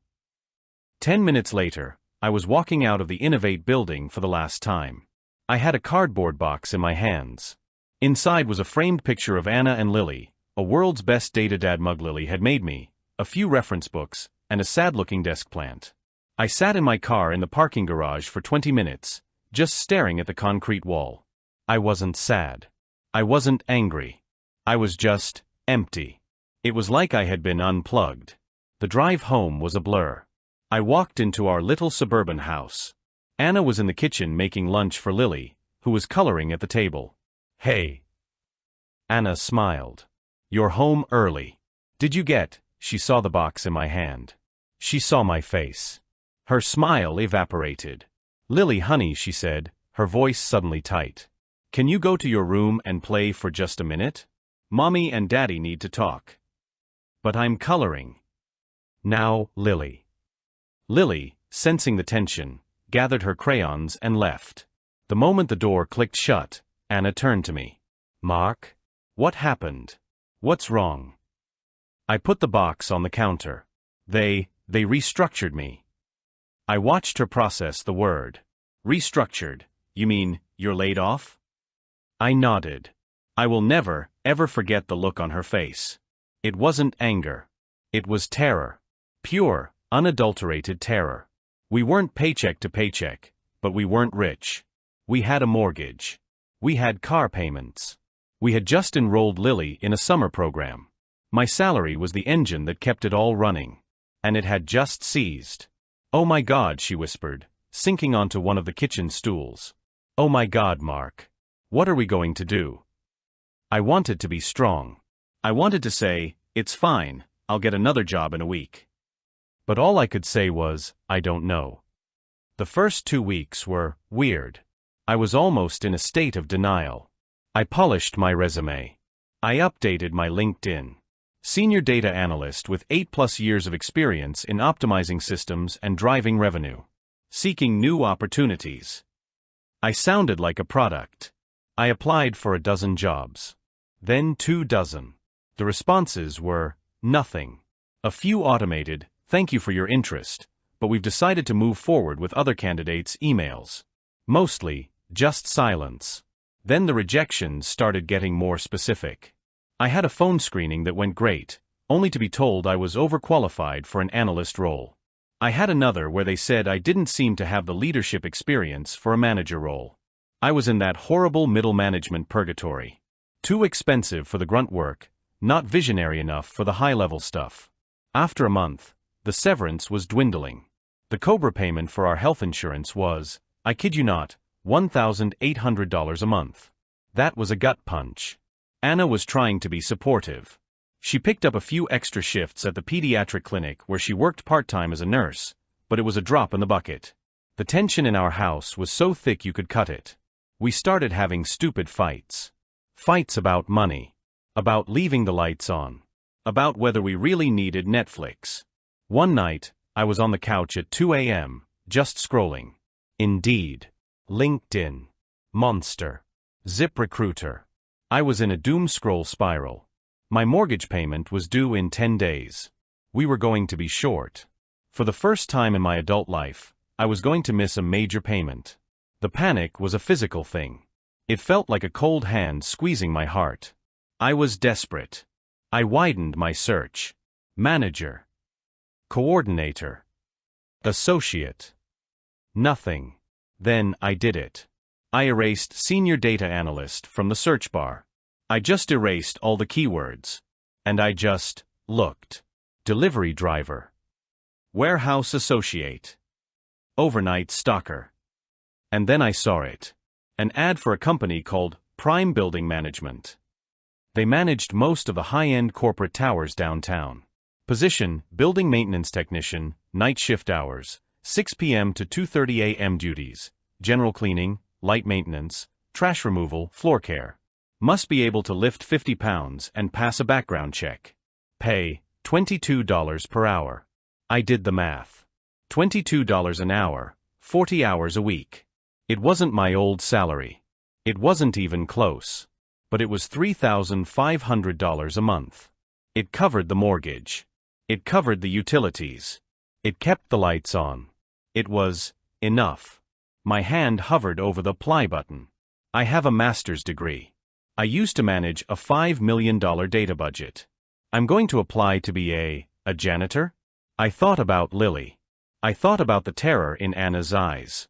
I clicked apply. I got a call the next morning. The interview was brief. The guy, let's call him Mike, was the shift supervisor. He was a barrel-chested man in his 50s with hands like catcher's mitts. He looked at my resume. Innovate Solutions. Senior Analyst. 8 years. You got a master's. He looked up at me. I was wearing a button-down shirt. I felt ridiculous. So, he said, leaning back. Why the hell do you want to scrub toilets for me? I was done with the corporate bullshit. I was done with synergy and pivoting. My last job ended, I said, meeting his gaze. I have a wife and a daughter. I have a mortgage. And I'm not too proud to work for a living. I can start tonight. Mike stared at me for a long, silent beat. Then he nodded. Slowly. All right, he said. Background check just came through. You're clean. You can read, you can write, you can do basic math. You're already ahead of half my guys. Be here at 5:45 p.m. You'll get your uniform and your cart. Don't be late. We clock in at 6 on the dot. And just like that, I was employed. I went home and told Anna. I tried to frame it as a temporary thing, just until a real job comes through. She just started crying. But this time, it wasn't fear. It was relief. Okay, she said, wiping her eyes. Okay, Mark. A job's a job. Thank you. My new office was a 50-story glass and steel monument to capitalism called Spectre Tower. It housed hedge funds, high-powered law firms, and the global headquarters of a tech giant called Spectre Dynamics. My domain was floors 20 to 30. The work was hard. It was physical. My first shift, Mike trained me. How to properly mix the industrial chemicals. How to wring the industrial-sized mop so it doesn't streak. How to use the floor buffer, which I nearly sent flying through a plate glass window. How to properly clean a men's room, top to bottom, mirrors first, then counters, then toilets, then floors.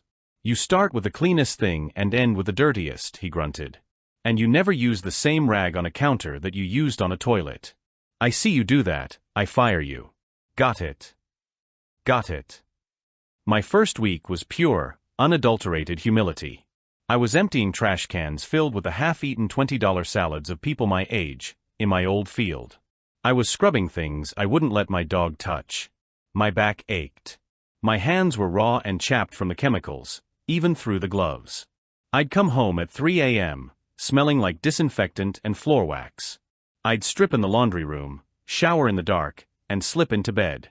Anna would stir, roll over, and put her arm around me. How was it? She'd whisper. It was a night, I'd say. But a funny thing happened around week 2. The humiliation started to fade. I was working alone. My floors were my own. I'd put in my earbuds, listen to podcasts or audiobooks, and just work. And as I worked, my old analyst brain started to kick in. I wasn't just cleaning. I was optimizing. Mike's system was inefficient. We all started on our top floor and worked our way down. But the C-suite on floor 28 always left late. I was constantly having to backtrack to empty their trash after they left. The legal firm on 24 was a ghost town by 6:15. So I reversed my route. I started on 24. I saved 28 for last. I cut my trash run time by 45 minutes. I noticed the supply closet was a mess. We were wasting time every night trying to find the right cleaning heads or enough paper towels. I spent an hour, off the clock, and reorganized it. I created a simple inventory out sheet. I started carrying a little notebook. Floor 22, men's room, stall 3, hinges loose. Fixed with cart screwdriver. Floor 25, hallway, light panel flickering. Ballast is shot. Need to file maintenance REQ. Floor 29, break room, sink has a slow drip. Gasket is worn. Replaced with spare from supply. I was fixing things. With my hands. And at the end of my shift, I could look at a floor, really look at it, and see the result. The shine on the marble. The clean, empty trash cans. The streak-free mirrors. It was tangible. At Innovate, I'd send a report into the ether. Maybe it would lead to a change 3 months later. Maybe it would vanish. Here, I cleaned a toilet. It was clean. The feedback loop was instant. It was satisfying. Mike, my supervisor, pulled me aside after my 3rd week. "What's this?" he asked, holding up my inventory sheet from the closet. "Just a way to track what we're using. So we don't run out of the number 3 buffer pads again," I said, bracing for a reprimand. He just looked at it. "And you fixed the sink on 29? It was just a gasket. Took 2 minutes. That's a plumber's job, last name. Not your job." It was dripping, I shrugged. Now it's not. Mike grunted. You're clocking out on time. Your floors are spotless. And the lawyers on 24 put in a good word. Said their offices have never looked better. He handed me back my clipboard. Carry on. But don't let me catch you doing a plumber's job again. He walked away, but I caught it. The smallest hint of a smile. I was starting to feel okay. I was tired, but it was a good tired. The stress at home was gone. The bills were paid. I was reading to Lily every night before I left for work. I was connecting with Anna again. It felt stable. And then I ran into Chad. It was a Monday. I was covering a shift for another guy, which meant I had to start in the main lobby. It was 6 p.m., prime people leaving work time. I hated the lobby. It felt exposed. When I was on my floors, I was invisible. The night king of my own quiet castle. In the lobby, I was just the help. People walked past me, talking on their phones, looking through me like I was a piece of furniture. I was mopping up a coffee spill by the main security desk. I was on my hands and knees, scrubbing the grout, when I heard that laugh. That braying, "I'm the most important person in the room" laugh. I'm telling you, the guy was a total idiot. No wonder they cut him loose. I froze. I knew that voice. I looked up, and my blood ran cold. Chad. Sarah. And two other guys from my old team, Tom and Ben. They were walking into my building. I just stared. I couldn't move. Chad was busy telling some story, gesticulating wildly. He didn't see me. But Sarah did. Her eyes went wide. She stopped, which made Chad stop. "Sarah? What's up?" She just pointed. Chad followed her finger. Right at me. His jaw dropped. And that's when he said it. "Mark? Holy shit, Mark, is that you?" The whole lobby seemed to go silent. The security guard at the desk was watching. A few people heading for the doors slowed down. I slowly got to my feet, the wet, dirty rag still in my hand. "Hey, Chad." "Sarah." Chad's face went from shock to pure, unadulterated amusement. "Dude," he snorted. "Is that a janitor's uniform? Oh my God. That's just wow." Tom and Ben were openly laughing. Sarah just stood there, her hand over her mouth. "It's building maintenance," I said. My voice felt like it was full of gravel. My face was on fire. I could feel the heat radiating from my ears. Building maintenance. Chad howled. He actually slapped his knee. "That's what they're calling it now? Jesus, Mark. From senior analyst to this? Things must be rough." "It's a job, Chad," I said, my voice quiet. I was gripping the mop handle so hard my knuckles were white. "Yeah, I guess," he said, adjusting the cuffs of his suit. The smirk on his face was infuriating. I mean, wow. I knew the market was tough, but scrubbing floors? Didn't your wife, mind? That was it. The snap. "What I do to provide for my family is my business," I said, my voice low and cold. "And it pays my mortgage." Which is more than I could say when I was waiting for a real job. Chad's smirk faltered. He wasn't used to me pushing back. At the office, I was the quiet data guy. "Whoa, Touchy," he said, holding up his hands. "Just surprising to see you, man. That's all." Sarah finally spoke. "Mark, it's good to see you working." It was the lamest, most condescending thing she could have said. Chad said, clearing his throat, clearly wanting the last word. "We're actually headed up to the 40th. Spectre Dynamics. We're pitching them a new data integration platform. Trying to land the big fish, you know." He winked. "You remember how it is, or well, you used to." He motioned to the elevator bank. "Well, don't let us keep you from, you know." He gestured vaguely at the floor. "Gotta get those scuffs, right?" He laughed one more time and steered his group toward the elevators, leaving me standing in a puddle of dirty water, shaking with a cocktail of rage and humiliation so potent it made me dizzy. I watched them get into the elevator. Chad looked back one last time and gave me a little wave. I turned back to the scuff mark. I got back down on my hands and knees. And as I scrubbed, I felt something hot and wet land on my hand. It took me a second to realize it was a tear. I was furious at myself. Crying? Over Chad? I finished the floor, my movements jerky and angry. I spent the rest of my shift in a black fog. Every toilet I scrubbed, I pictured Chad's smirking face. When I got home at 3 a.m., I didn't just shower. I stood under the scalding water for 15 minutes, just trying to wash the feeling of that encounter off me. The next few weeks were different. The encounter with Chad had changed something. The quiet dignity I had been building? It was gone. Shattered. Now, every time I pushed my cart, I just heard his laugh.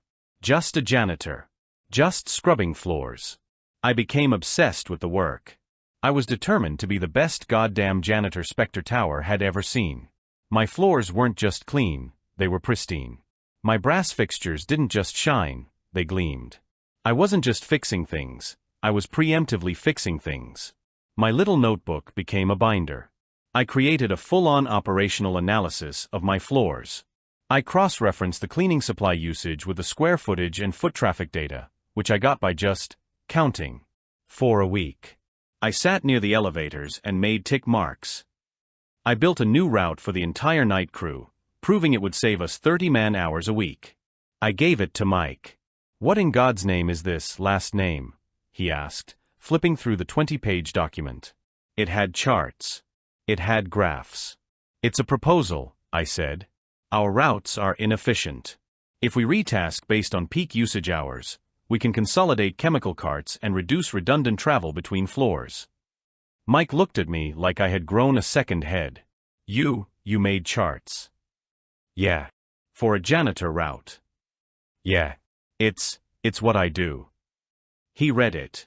He read it all, right there in the break room. "Holy hell," he muttered. This is actually really good." He looked up. "I'm showing this to the building manager." That was something. It was a small win. A little piece of my old self peeking through. But the real change happened 2 nights later. It was about 9:30 p.m. I was up on the 40th floor. The executive floor. The Spectre Dynamics Global HQ. This floor was different.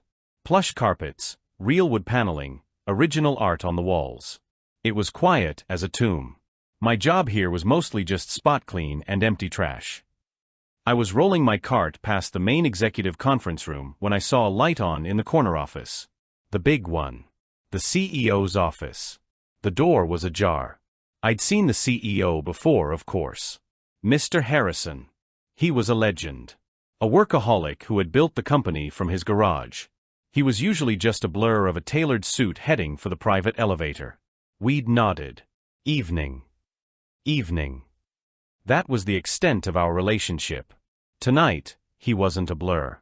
He was standing in front of a massive wall-to-wall whiteboard, his back to me. He was just staring at it. The whiteboard was an absolute mess of diagrams, arrows, and notes. It looked like the ravings of a madman. I was about to just quietly empty his trash and leave, but as I got closer, I saw the diagram. I understood the diagram. It was a data flow chart. A logistics system. And it was deeply, fundamentally broken. He must have heard me, because he sighed, not turning around. "Just leave the trash, please. I'll be out of here, eventually." "Okay, sir," I said. I tied off the bag.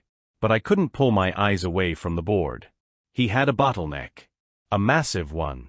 "Sir." I said. "What is it?" he snapped, clearly frustrated. He still hadn't turned around.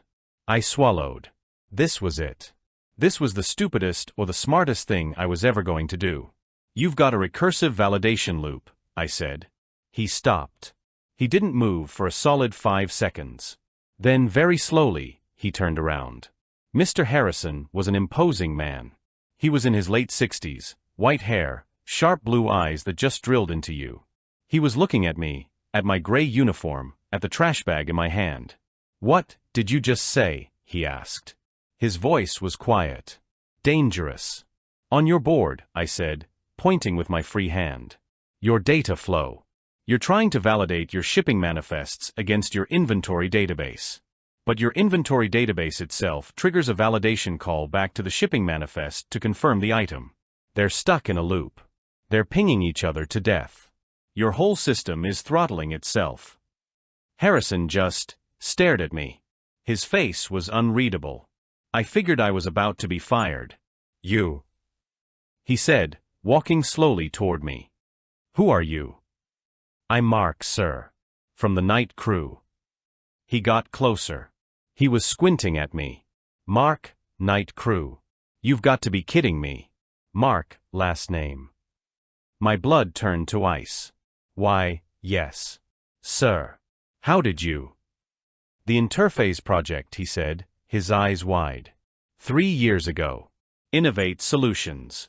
You were the data analyst on that project. You built the diagnostic model that saved our entire integration. I couldn't speak. I just nodded.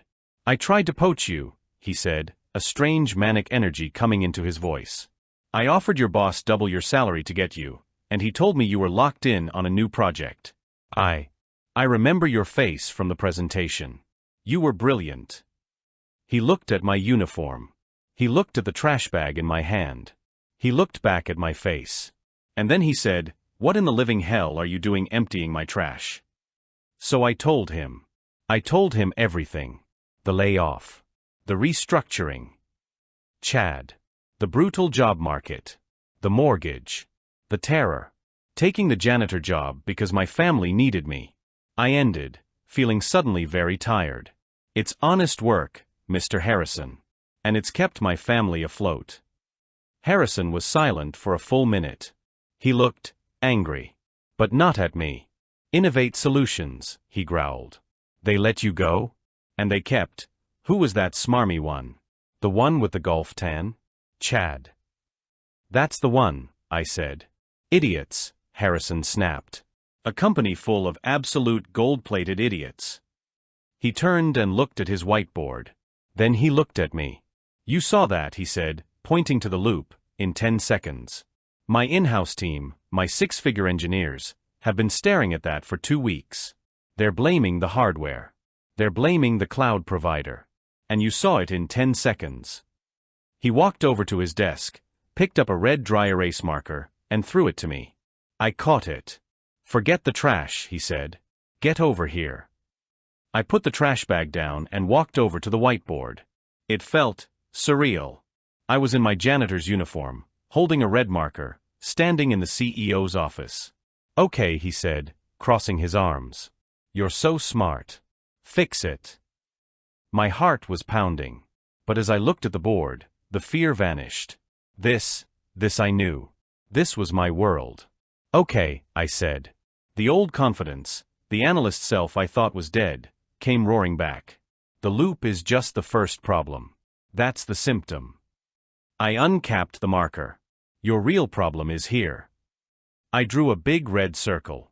You're using a single-thread query. Your whole system is waiting in line. You need to asynchronous. You need to batch your validation calls.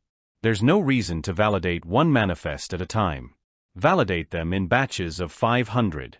And you run that validation on a separate instance, after the primary inventory sync. You move this, here. I drew a new arrow. And you change this call from confirm to flag. You don't stop the process for a bad manifest, you flag it for human review. Your 99% of good manifests go through instantly. Your 1% of errors get kicked to a dashboard. I stepped back. That'll clear your bottleneck. It'll probably speed up your entire system by 500%. Harrison was completely still. He hadn't moved. He was just watching me, his eyes tracking every line I drew. My God, he whispered. It's so simple. It's not simple, I said. It's just a different perspective. Your team is thinking like engineers. They're trying to make the pipe bigger. I'm thinking like a data analyst. I'm just trying to send less junk through the pipe. Harrison let out a short, sharp laugh. Send less junk through the pipe. I'm going to put that on a plaque. He looked at me, and for the first time, he smiled. It was a real smile. Mark, he said. My head of logistics operations just gave me his 2 weeks' notice. He's a good guy, but he's not a systems guy. He's an old school, yell-at-truckers guy. This new platform is his nightmare. It's why he's quitting. I'm sorry to hear that, sir, I said, not understanding where this was going. I'm not, Harrison said, because I just found his replacement. I just stared. Sir. I'm not offering you an analyst job, Mark. I'm not putting you in a cubicle. I'm offering you his job. Director of Logistics Operations. You'll report directly to me. You'll own this entire platform. You'll fix it, you'll run it, and you'll run the entire department. I felt the blood drain from my face. Director? Sir, I'm a janitor. No, Harrison said, his voice hard as steel. You're a brilliant analyst who's been working as a janitor. There's a difference. You have the systems knowledge, I've seen it twice now. And this, he gestured to my uniform, this proves you have something a dozen Stanford MBAs don't have. You have no ego. You have a work ethic. You're not afraid to get your hands dirty and see the real problem. I can't teach that. The rest is just software. He walked to his desk. My outgoing guy makes $210,000. I'll start you at $230,000. Full exec-level benefits. Bonus package.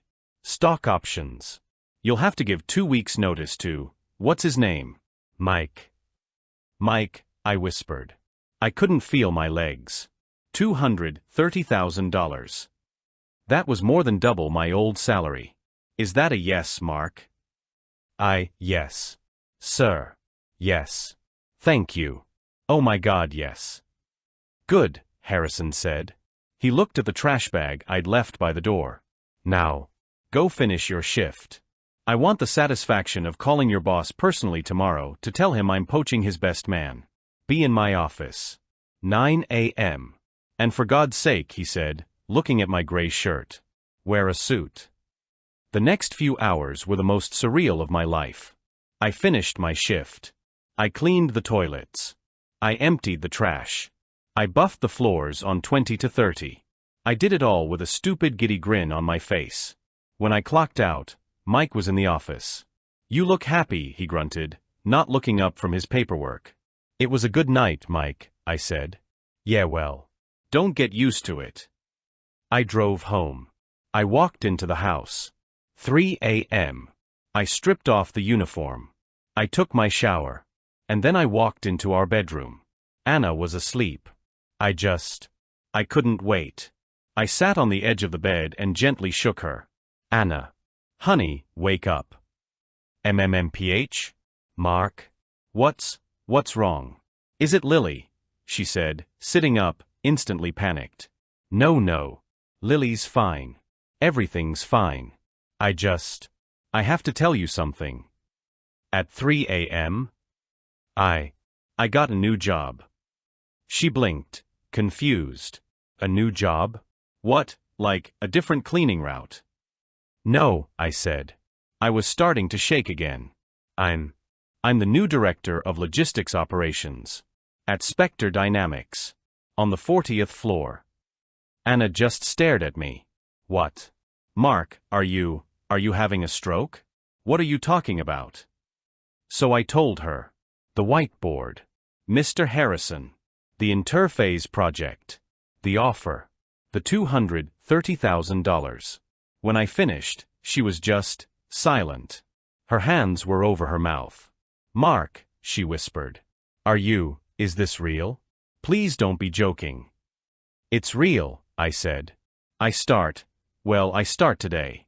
At 9 a.m. I have to wear a suit. She just launched herself at me. She wrapped her arms and legs around me, and she started to sob. It was this deep guttural, all the stress of the last 3 months pouring out of her cry. I just held her. You did it, she cried into my shoulder. I knew you would. You did it. The next 2 weeks were a blur. I gave my notice to a very confused Mike. Mr. Harrison had indeed called him. The CEO? Mike stammered at me, holding the phone. Wants you. Yeah.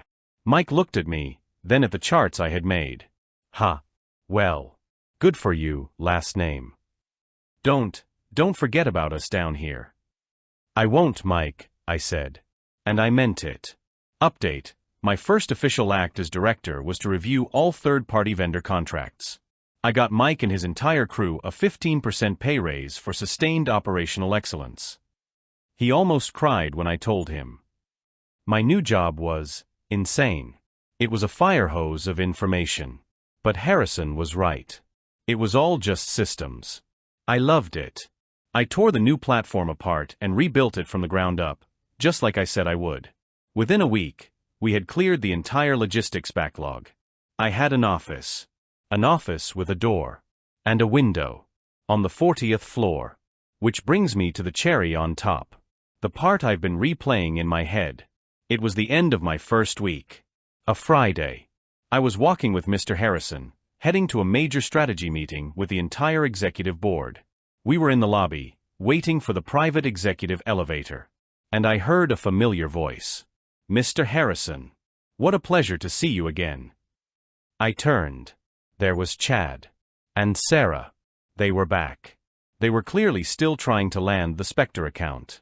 Chad was all smiles, his hand out, focused entirely on Harrison. He hadn't even looked at me. Ah yes. Mr. Harrison said, clearly not remembering his name. Chad, he said, his smile strained. From Innovate. We were here last week for the DataSync pitch. Right, Harrison said, his face cool and professional. And that's when Chad saw me. He was in the middle of a sentence. We've revised our proposal based on, he stopped. His eyes locked on me. He looked at my tailored suit. He looked at my face. He looked at Mr. Harrison standing next to me. His brain it couldn't compute. His mouth was hanging open. Mark? He sputtered. What are you doing? Mr. Harrison, bless his shark-like instincts, saw the confusion. He saw Chad's face, he looked at me, and he put it all together. And then he smiled. A cold, sharp smile. Ah, Harrison said, putting a hand on my shoulder. You know my new director of operations, Mark last name? The words director of operations echoed in the marble lobby. Chad's face went from confused to a sort of pale, sickly white. Sarah looked like she was going to faint. Director. Chad stammered. But we last week, he was. He pointed at the floor, speechless. He was cleaning. He was the janitor. Mark smooth, cool, I was in building maintenance. Yes. It's honest work. Harrison's smile widened. That's right. Mark was doing some on-site analysis for me. We believe in understanding our systems from the ground up here at Spectre. Found a few inefficiencies in the flooring, you might say. He looked at me. Didn't we, Mark? I just smiled. Absolutely, sir. You learn a lot from the ground floor. The executive elevator dinged open. Well, Harrison said, we're late for a board meeting. You, he said to Chad, will be meeting with. He checked his watch. Mark's new junior team. I'm sure they'll absorb your proposal. He gestured for me to enter the elevator. I stepped in. Mr. Harrison followed. I looked back at them one last time. Chad was standing there, his jaw on the floor, his face a mottled red. Sarah was staring at the ground, looking like she wanted to be swallowed by it. The polished steel doors slid shut, leaving them in the lobby. As the elevator started its smooth, silent ascent, Mr. Harrison looked at me. Ground-up analysis, he said. I like that. Me too, sir, I said. Me too. So yeah, that's the story. I'm sitting in my new office right now. The work is harder than anything I've ever done. I'm responsible for a global supply chain. But I've never been happier. Chad and Innovate? They didn't get the contract. Shocker. And Anna and Lily? We're going to Disney World. And I'm paying for it in cash. There's no such thing as a demeaning job. There's just demeaning people. And the best revenge, it turns out, isn't getting angry. It's just being better.